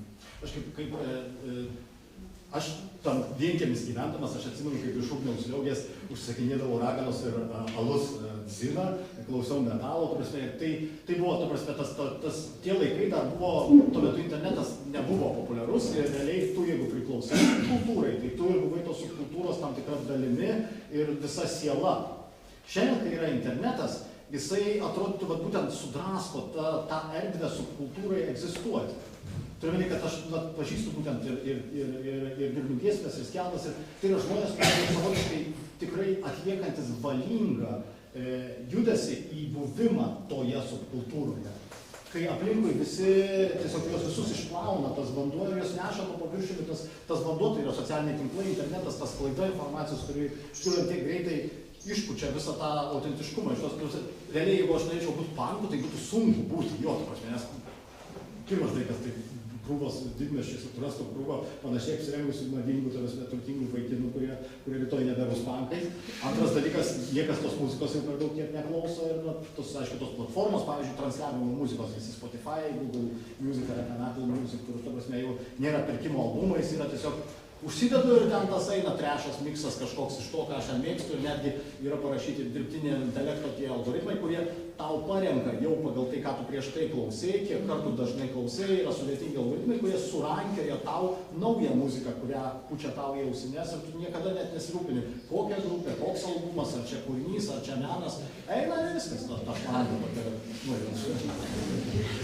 Taip, tai labai gerai pastebėjau apie tą, būtent, su kultūrinė mišra, aš galėčiau pasakyti, kad bent jau kažkuriuo metu, kuris galbūt buvo toks, na, nežinau, pakilimo, gal klestėjimo metas, galbūt jis baigėsi, galbūt nebe taip yra, bet tuo bent jau metu, man atrodo, galima pasakyti, kad buvo taip, jog toje terpėje nebuvo auditorijos, nebuvo klausytojų, nes visi buvo tie, kurie daro. Ir tai nereiškia, kad tai buvo tik 10 žmonių, kurie vieni kitiem daro, bet jų buvo galbūt daugiau, reiškia, kad tarp jų nebuvo tų pasyvių kažkokių vartotojų, tiesiog kažkieno kito sukurto turinio, kuris yra dabar patrauklus dėl kažko. Tai aš manau, kad tas etosas ir yra. Pavyzdžiui, pas juos yra lygiai tas pat, kad vėlgi galim žvelgti kažkokį testinumą, tarp tų žmonių yra tas pats kažkoks tai žygeivystės idealas arba vertybės, irgi labai gyvos. Negali tu kurti, pavyzdžiui, apie gamtą, realiai joje niekada nebūna. Tai miestą negali kurti, jeigu tu sėdi tik tai namie, reiškia, arba tau tas miestas nerūpi koks, jis ten, reiškia, su visais griesiais, su visais dangoraižiais ir taip toliau. Tai turim klausimų iš auditorijos, gal, na, Jogintė pirmą pakėlė ranką.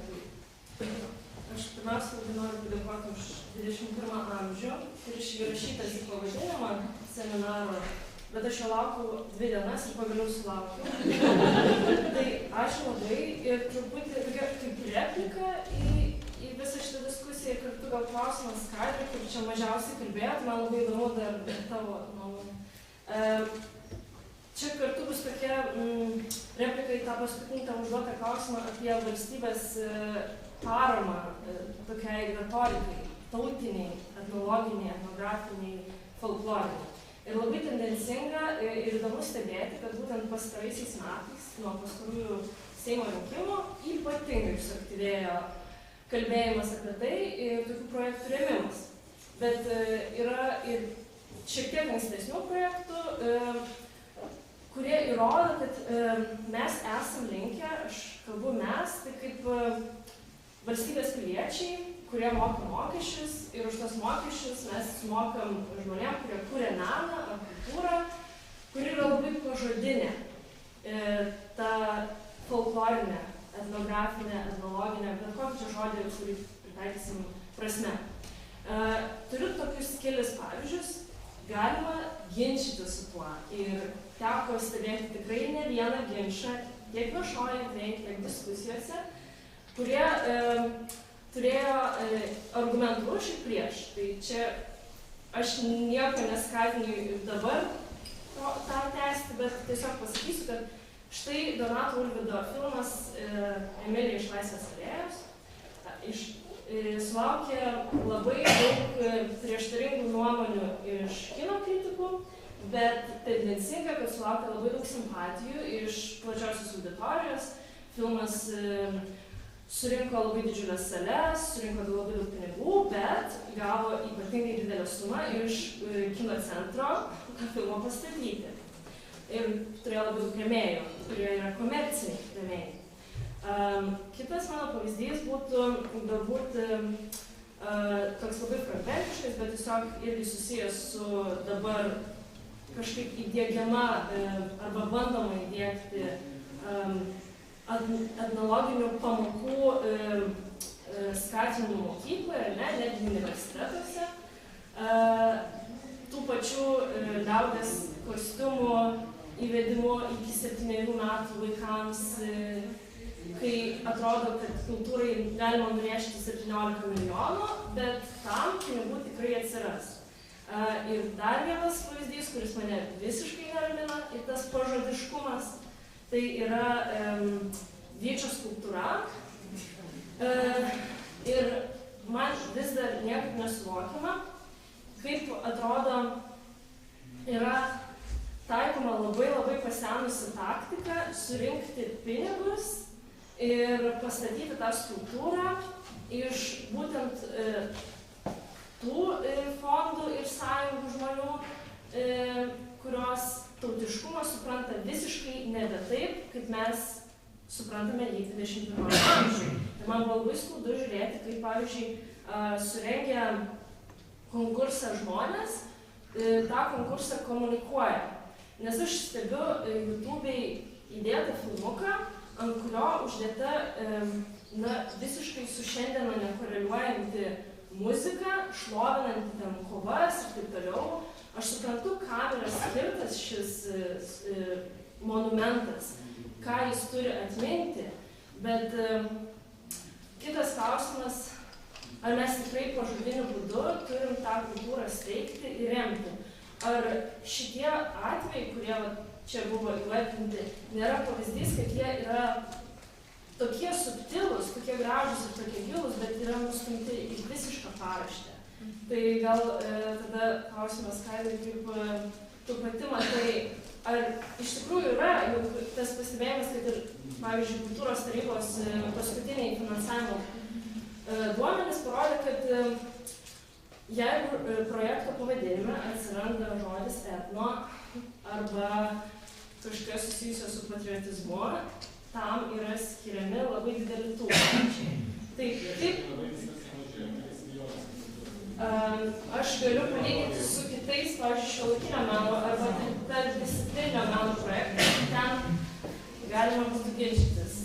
Jo, dėkui labai, Joginte, pakankamai ilgas komentaras, aš tiesiog, taip kaip ir pasisakei, nelabai turiu ką atsakyti, jeigu labai konkrečiai kalbant, tai aš įsivaizduoju, kad to ginčio tikrai nebus, o ta prasme tikrai beveik 99%, bet taip kaip buvo komunikuojama iš tų bendruomenės surinkusios pinigus žmonių, tai, pilnai sutinku, jie ėmėsi iniciatyvos, valstybė dėja pasakė, ten ministro pirmininko lūpomis ir kitų, kad mes dėja nesame įsivaizduoti, ačiū, kad dalyvavot, bet galite ateiti pasiimti, ten žodžiu yra tam tikros peripetijos, su tautiniu kostiumu, man atrodo, irgi nieko nebus finansavimo lygmenyje, kad kažkoks kultūros fondas remtų.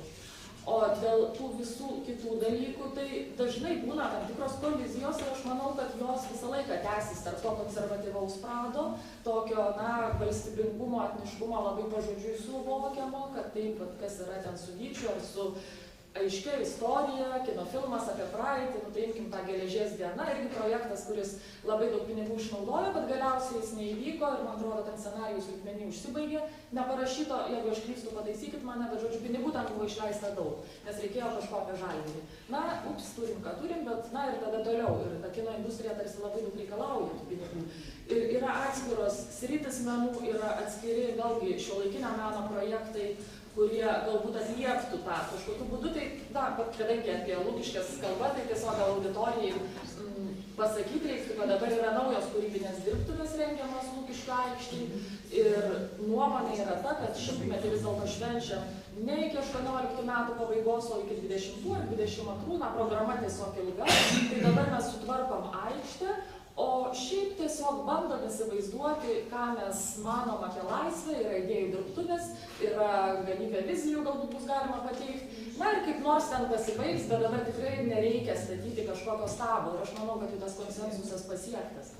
O apie etniškumo gelmę svarstant, aš čia vėlgi kaip pingpongų gal tą klausimą galėčiau gal peradresuoti Dainiui Razauskui, pavyzdžiui, nes man labai patiko jo pasisakymai kažkada apie tą liaudiškumą, kuris yra visiškai paviršinis.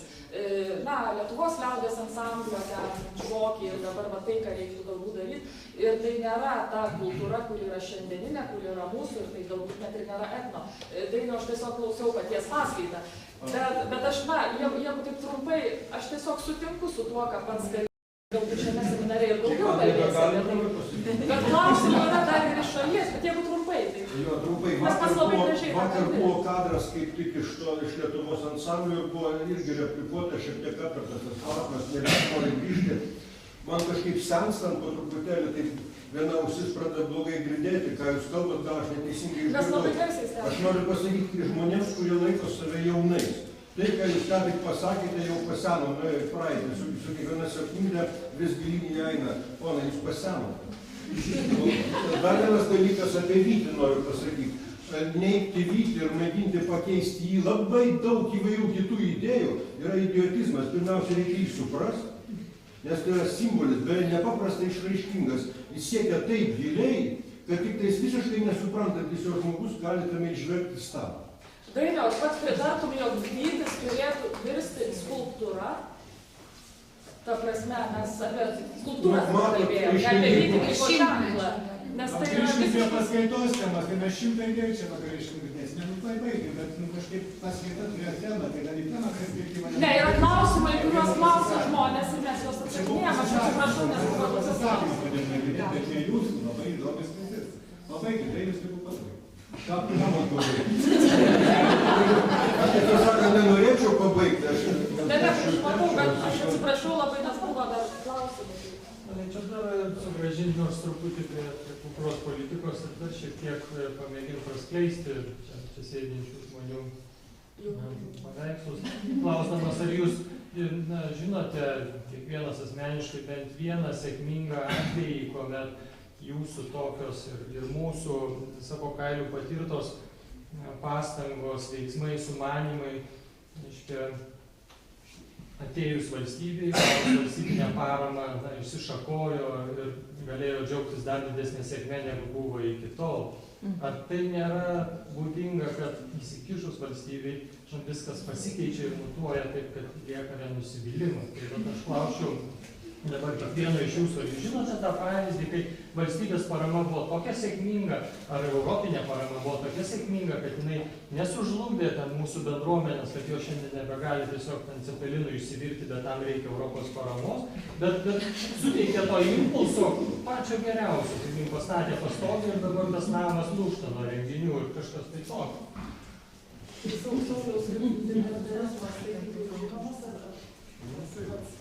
Nematai pavyzdžių, gal jų yra? Aš bent nemačiau, kaip ateina valstybės ūkio skyrius, tai kas negiliau su Aš kaip struktūroje dirbantis, tai aš nenoriu per daug pasakyti, bet tai yra tam tikra, tai yra kasta žmonių, tai yra tam tikra žmonių grupė, kuri ten ateina. Iš dalies tai ten ateina dėl to, kad tai yra toks laikinas, tarsi platforma, peršokti kažkur, platforma, kažkokius ryšius užmėgsti. Dabar čia nieko naujo, aš iš tikrųjų nesakau, bet aš tiesiog nesenai ten pradėjau dirbti ir tą matau. Ir tai nėra gerai, tu prasme, ir žmonės kartais iš tikrųjų yra net ir jauni žmonės, bet jie neturi to, apie ką kalbėjo praeitam seminarė, apie tą smetonišką mentalitetą, kuris tarsi dega, nori, galbūt tai buvo kita ta politika tuo metu smetoniškais laikais ir tie žmonės buvo tikrai labai gerbiami, šiandien jie nėra nei gerai apmokami, nei labai gerbiami, tai yra tiesiog klerkai, Skaito dažnai sako, klerkas, ministerija. Ir iš tikrųjų tai yra tas gaisras, jis yra jų galvose tam tikrą prasme. Tai yra laiko neturėjimas, vizijos neturėjimas ir tai iš esmės puolimas visos visuomenės yra žiauriai visus jos nustūmęs, nes jeigu tai yra vyresni žmonės, jie tarkim turi savo tą nuomonę, bet dažnai juos homosovietikais ar balsuotais bebrais vadina. Jeigu tai yra jauni žmonės, jie neturi nuomonės, nes jie, ta prasme, 30 metų, ką tu gali žinoti, iš vis kaip tu gali formuoti valstybės politiką tam tikros srities. Tau dar reikia skaityti, klausyti ir mokyti. Sėkminga, žinot, tą atvejį. Ne, sėkminga.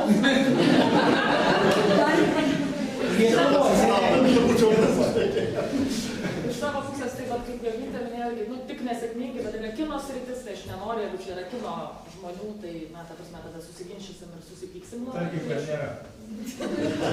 Nėra, žinau. Nes esu žmogus, kuris pasinaudoja tokia parama, kūrybinių industrijų projektas, sulaimėjus ir, sėkmingas, o kaip jį vardinti, reikia iš šalies, kad žmonės įvertintų, bet šiandien esu Jolantos kolegė, yra įkurtas prekybinis ženklas, tekstilės, naudoja ir kainę augalinio dažymo techniką ir yra, jau gyva po to paramos gavimo, sakykime, 3 metus, jau yra įsteigus parduotuvę ir gyvuoja. Tai ta prasme, gal nėra viskas vienpusiškai. Tai skirtingose srityse, skirtingi rezultatai. Nori, arba lūkesčiai irgi turbūt tame. Kultūros politika nebūtinai turi iš karto lygybės ženklas tarp parama kultūrai. Tai politika nėra tik pinigų davimas kažkam. Tai gal ir nedavimas.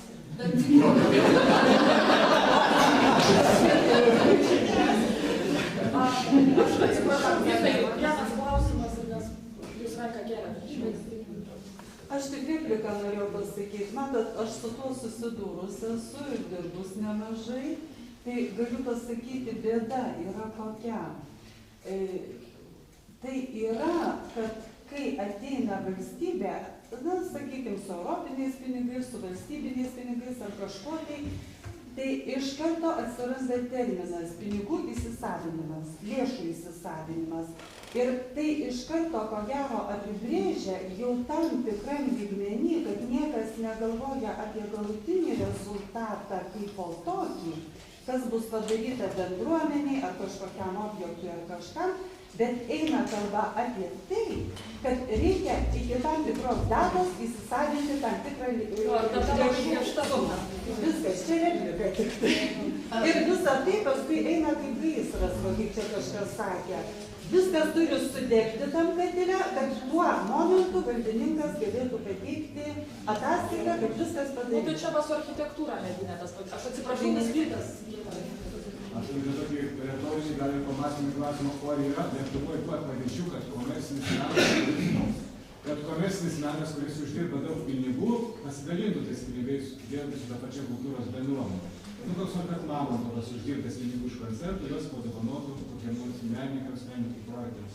Ar yra priešinga praktika? Nes dažniausiai visi komerciniai meno projektai vis tiek atliks savo ir dar iš valstybės. Aš jau iš valstybės, bet dar iš valstybės, dar man darbo.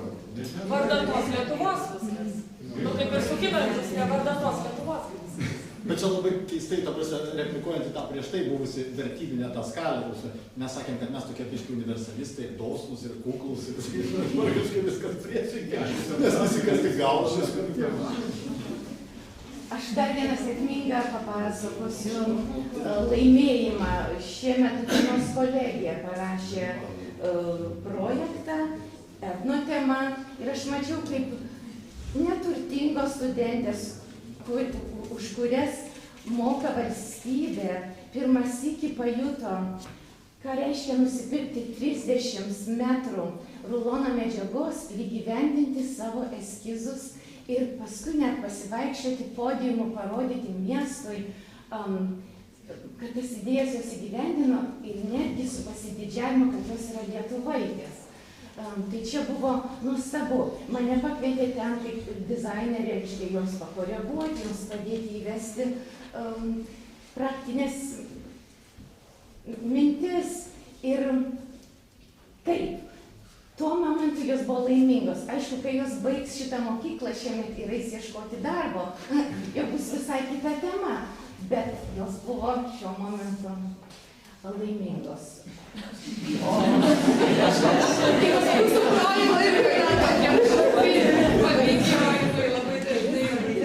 Gal irgi porą galėčiau paminėti keletą tokių atvejų. Vėlgi aš, kaip ir kiti, turbūt nesimsiu spręsti apie sėkmingumą, nes turėtų spręsti tie žmonės, kurie tiesiogiai patyrė kažkokią naudą. Dėl to, bet yra, pavyzdžiui, vienas dalykas, yra toks projektas, kuris man tos irgi yra remiamas iš kultūros tarybos, tai yra kūrybinės partnerystės, kur vėlgi žmonės, kurie iš įvairių kūrybinių sričių, menininkai, nebūtinai menininkai, kurie gal amatininkai, šiaip žmonės, kurie turi ką pasakyti, jaunai kartai, dirba nuosekliai su tam tikrom jiems, reiškia, paskirtom mokyklom, tų mokyklų mokiniais. Tai vat čia gali būti klausimas, reiškia, kokį dar labiau tiesioginį santykį tarp, reiškia, savo kažkokio amato arba savo kažkokio meno aukštumas pasiekusių žmonių, kokį labiau tiesioginį ryšį su jaunimu galima įsivaizduoti, ta prasme, ir tai veikia. Ir ne vienas, reiškia, daugiau nei vienas iš mano pažįstamų tikrai tame dalyvavo ir sakė, kad jiems asmeniškai tai buvo labai įdomu. Kitos pusės, aišku, mes turėtume klausti tų vaikų. Galbūt ne visiems buvo įdomu viskas, kas ten buvo pasakojama. Nes iš tikrųjų dalyvau 2 metus kūrybinės partnerystėse. Tais metais buvo 60 įvairių sričių kūrėjai. Ir tai yra ne vien tik tai menininkai ir fizikai, ta prasme, matematikai, tik šiuo atveju tas žodis kūryba praskleistas visą plačiąją prasme. Ir mūsų iš tikrųjų labai mėtė į skirtingas mokyklas ir mes turėjom pamoką kitaip. Tai iš tikrųjų problema ne mokiniai, problema mokytojai. Vienas iš. Ir čia yra turbūt, kur eina, čia mano atradimas, kur eina dar tas posovietinis dalis, eina šleifas. Nes jeigu tu nuvažiuoji į regioną, tai mokyklos pedagogų amžiaus vidurkis yra 50 ir daugiau, tai reiškia, jos visos yra baigusios atitinkamą mokyklą ir atitinkamas požiūris. Tai iš tikrųjų, žinokit, mane nustebino, mane dar kas iš karto taip prisiminiau. Tarybiniais laikais per dailės pamoką mes žygiuodavom, ar ne, buvom pionieriai. Praėjo kiek metų ir aš dabar nuvažiuoju puikią mokyklą, sutinku puikią dailės mokytoją su savo programa ir visą kitą. Ir jinai sako, kad vasario 16 proga mes paiškom vėliavėlės. Ir aš vėl, reiškia, praeina tiek metų ir vėl tos pačios svarbios, man atrodo, pamokos, kaip muzika ir dailė, jinai yra vėl nevertinama.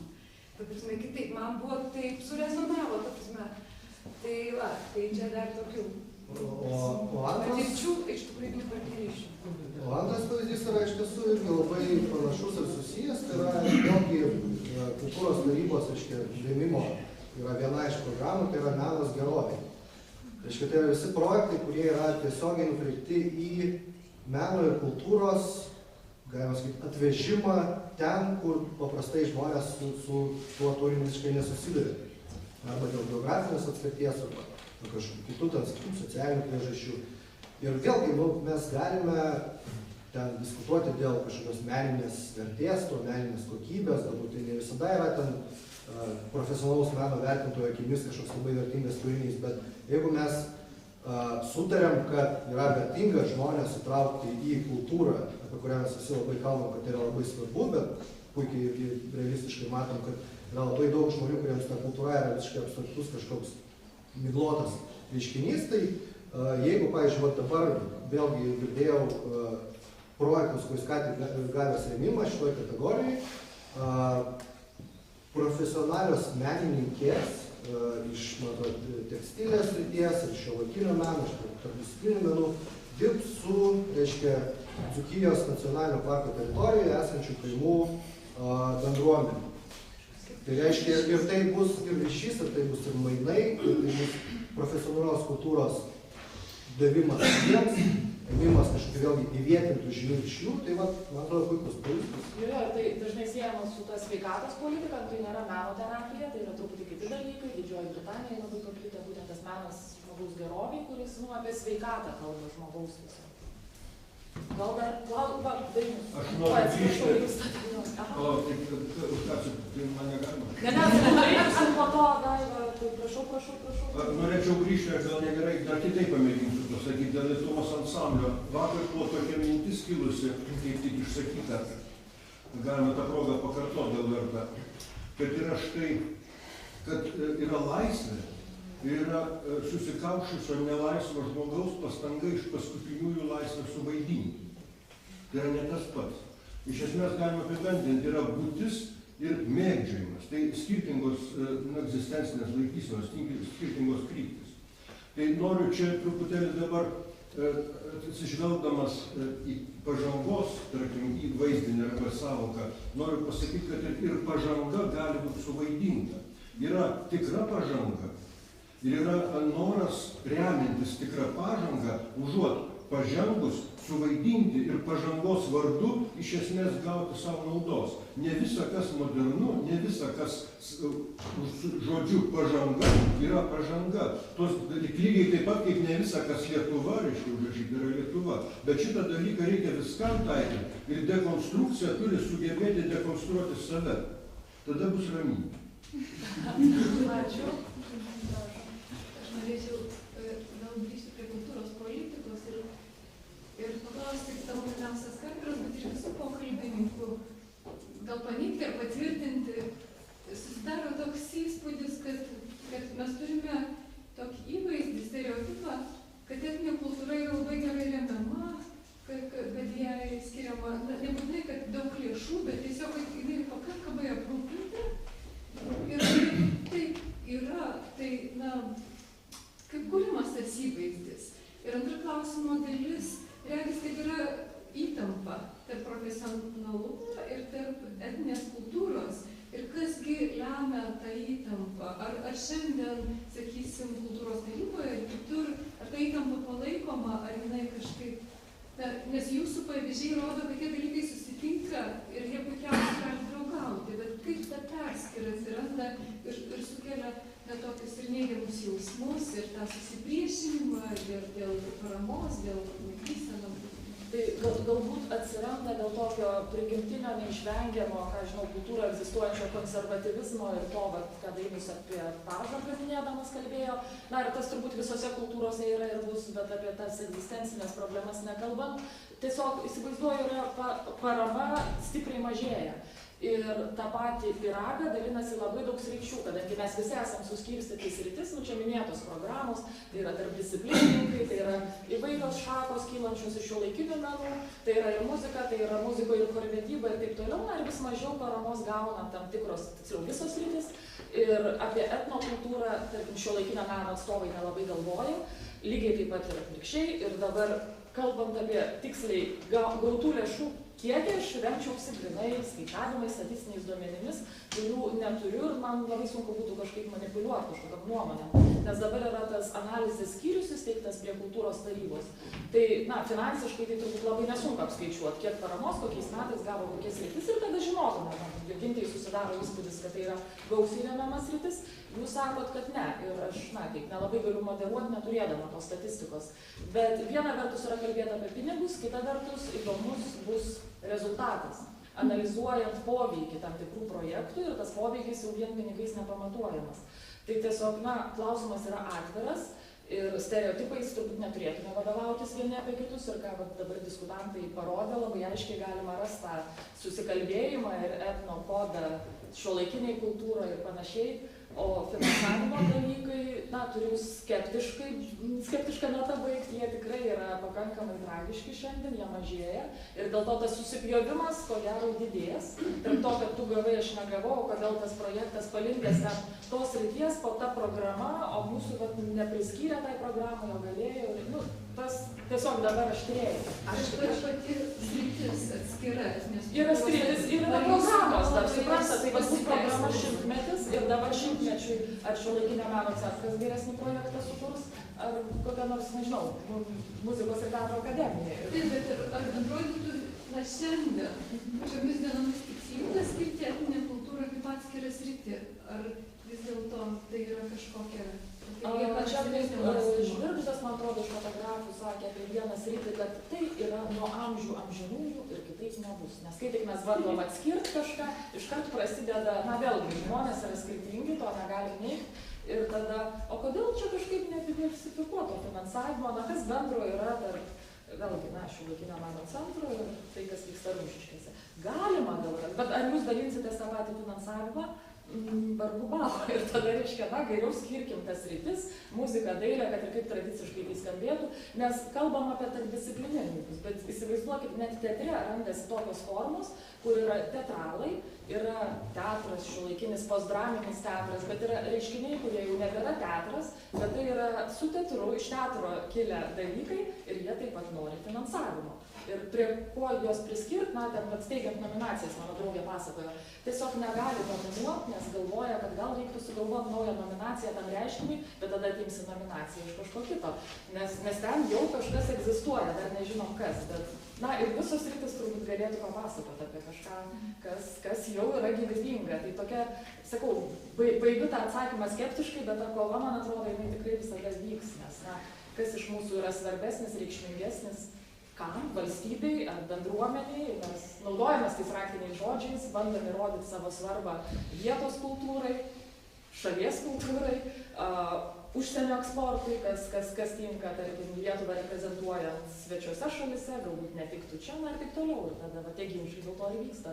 Tai labai džiaugiuosi, kad susirinkom ir kad tikrai galima buvo, taip labai pozityviai, man atrodo, pakalbėti ir apie kompiuterinius žaidimus ir apie, nežinau, kaimo architektūrą, šiuolaikišką muziką ir dizainą. Klausimai dar kažkokie. Iš jūsų visų atsakymo į Vykinto klausimą. Vykintas klausė ne tik sėkmingo projekto, bet sėkmingo projekto to, iš kurio kažkas išaugo, kas vystosi toliau. Apie tvarumą kalbą. Taip, apie tai, kad tai būtų kaip kažkokia infrastruktūra. Dar kartą, žiūrėkit, dabar dar grįžti prie kūrybinių partnerysčių. Kur yra mūsų suvokimas?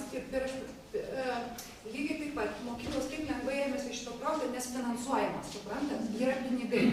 Ir tada reiškia, tu atvažiuoji materialiai padaryti ką nors su vaikais, materialiai, sukalkit kažką, padarykit kaną, ten nudažykit sienas buvo. Ir kai anais kitais metais sako, nu ne, padarykit griežtai uždraudė materialų.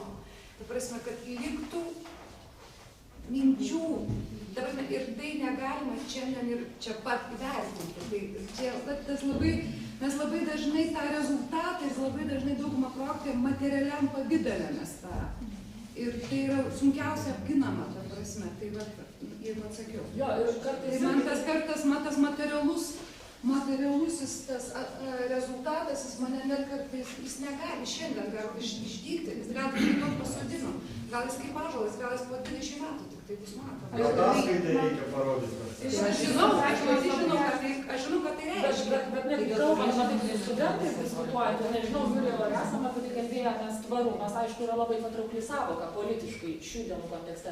Ar tikrai tvarumas yra vertybė savaime? Nu, galbūt yra iniciatyvos, kurios yra laikinos ir viskas yra tvarkojame, pasibaigs po 5 metų, nes po 10 metų kitaip gyvens. Žinot, va tai, ką jūs atsakėte, aš nebuvau pabaigus paklausti, bet atsakymas tai buvo labai įdomus, nes man atrodo, kad mūsų tos projektus daugelį ir griauna reikalavimas rezultatų. Aš labai džiaugiuosi, kad kažkas jį uždraudžia, nes, sakykime, su užsienio projektais, ten rezultatas yra tikrai ne 10 kartų, gal ne 100, bet keliom dešimtim mažesnis negu mūsų, finansavimas keliom dešimtim didesnis. Tas rezultatas, sakykime, mokslinio publikacijų lankų yra daug kartų mažesnis ir tu tada gali pasiekti rezultatą. Ir tu iš to augi ateičiai. Nes tu neskubi pabaigti, nes paskui nežinai, kas bus, bet tu turi laiko padaryti rimtai ir darant vieną rimtai dalyką, iš tikrųjų išauga iš jo 3. Tai man klausimas iš tikrųjų buvo toks, aš norėjau klausti ir neformaliai, bet iš esmės yra politika, nes politika tai yra tai, kas vestų į priekį, kas numatytų į ateitį ne tai, kad šitas projektas čia baigtųsi, nes dabar kažkokia eilutė yra, bet tai, kad mes siekiam tokio ir tokio tikslo, sakykime, išugdyti kažką, ką Elena Bradūnaitė visada sako, pradėkim nuo darželio, nes, o tikslas mūsų toli, bet pirmiausiai darželį, paskui dar kažkur ir jausti tą tolimą strategiją. Ar politika yra šia prasme? Ir tada kokios jos gairės? Čia gal labiausiai skaidrės? Jo, tai aš labai tikiuosi, kad tas naujai įsteigtas analizės skyrius, kaip jis vadinasi, formaliai neatsimenu, prie kultūros tarybos imsis to darbo, mąstydamas ne vien apie pinigus ir ne vien apie tai, kad tu teisingai panaudoji biudžeto eilutes, viskas tvarkoja, viso gero, nors realiai žinom, kad labai daug projektų yra tiesiog formalūs, atsiskaitoma, neegzistuojančiais įvykiais kartais, arba va, tas tačiau skulptūrą, stabą, vadinkim kaip norim, galbūt jo niekam nereikia, bet yra rezultatas ir skirstomės. Tai kalbant apie tą jautrumą, galbūt girdėjimą kultūros pokyčių, nesu labai didelė optimistė, bet norėčiau, kad būtų apie tai galvojama ir kad mokslininkai galbūt būtų jungiami, Dainius pakelia ranką, galbūt idėjų. Kaip tą padaryti? Noriu visiškai nusišnekėti. Prasideda. Brangieji, niekas niekada negali žmogui uždrausti gyventi iš širdies. Tai yra labai stiprus kelias, tai iš esmės yra kario kelias. Tai yra nepaprastai stiprus kelias. Ir prieš 10 000 metų, prieš 1000 metų ir daug dievė po 10 000 metų situacija iš to požiūrių nesikeičia. Visuomet yra žvilgsnis į vidų, vidinis kriterijus, vadinamas lietuviškai sąžinė. Labai žodis dabar nuvalkėtas, bet čia aš truputį vidinė prasme įsivūtų. Ir yra daugybė pagundų, daugybė aplinkybių, kurios tave iš to kelio bando išmušti. Ar tai būtų miškas, ar tai būtų tie patys žaidimai, kuriuos matėme, ar tai būtų kosminiai karai. Visuomet yra situacija žmogaus vienoda ir ta pati. Jeigu tu klausai savo širdies ir gyveni su širdim, tu eini teisingų kelių. Visi kiti keliai klaidingi. O dar tas niuansas, kad Lietuva giminių kraštas projektuose. Koks nuo to gali būti teorinis? Ar sąžinė, ar dar kažkas prisideda? Jo, ir kito dar, aš tiesiog... Susijęs bus mano klausimas. Taip pasakyti nesaugia. Visgi sunku, gal tai galėtų būti, kad analizės skyrius atlieka analizę, tada tarybos nariai susirinka, pasikeičia visus ekspertus ir 3 valandas su ekspertais filosofuoja, kaip reikėtų vertinti. Ne, ten nėra sklandu, nes ekspertai tiek projektų vertina ir jie jų nebeatsimena, kiek jis yra. Klausimas, kaip jie vertina, nes jeigu analizės skyrius padaro išvadas, bet ekspertai jų neperspėja.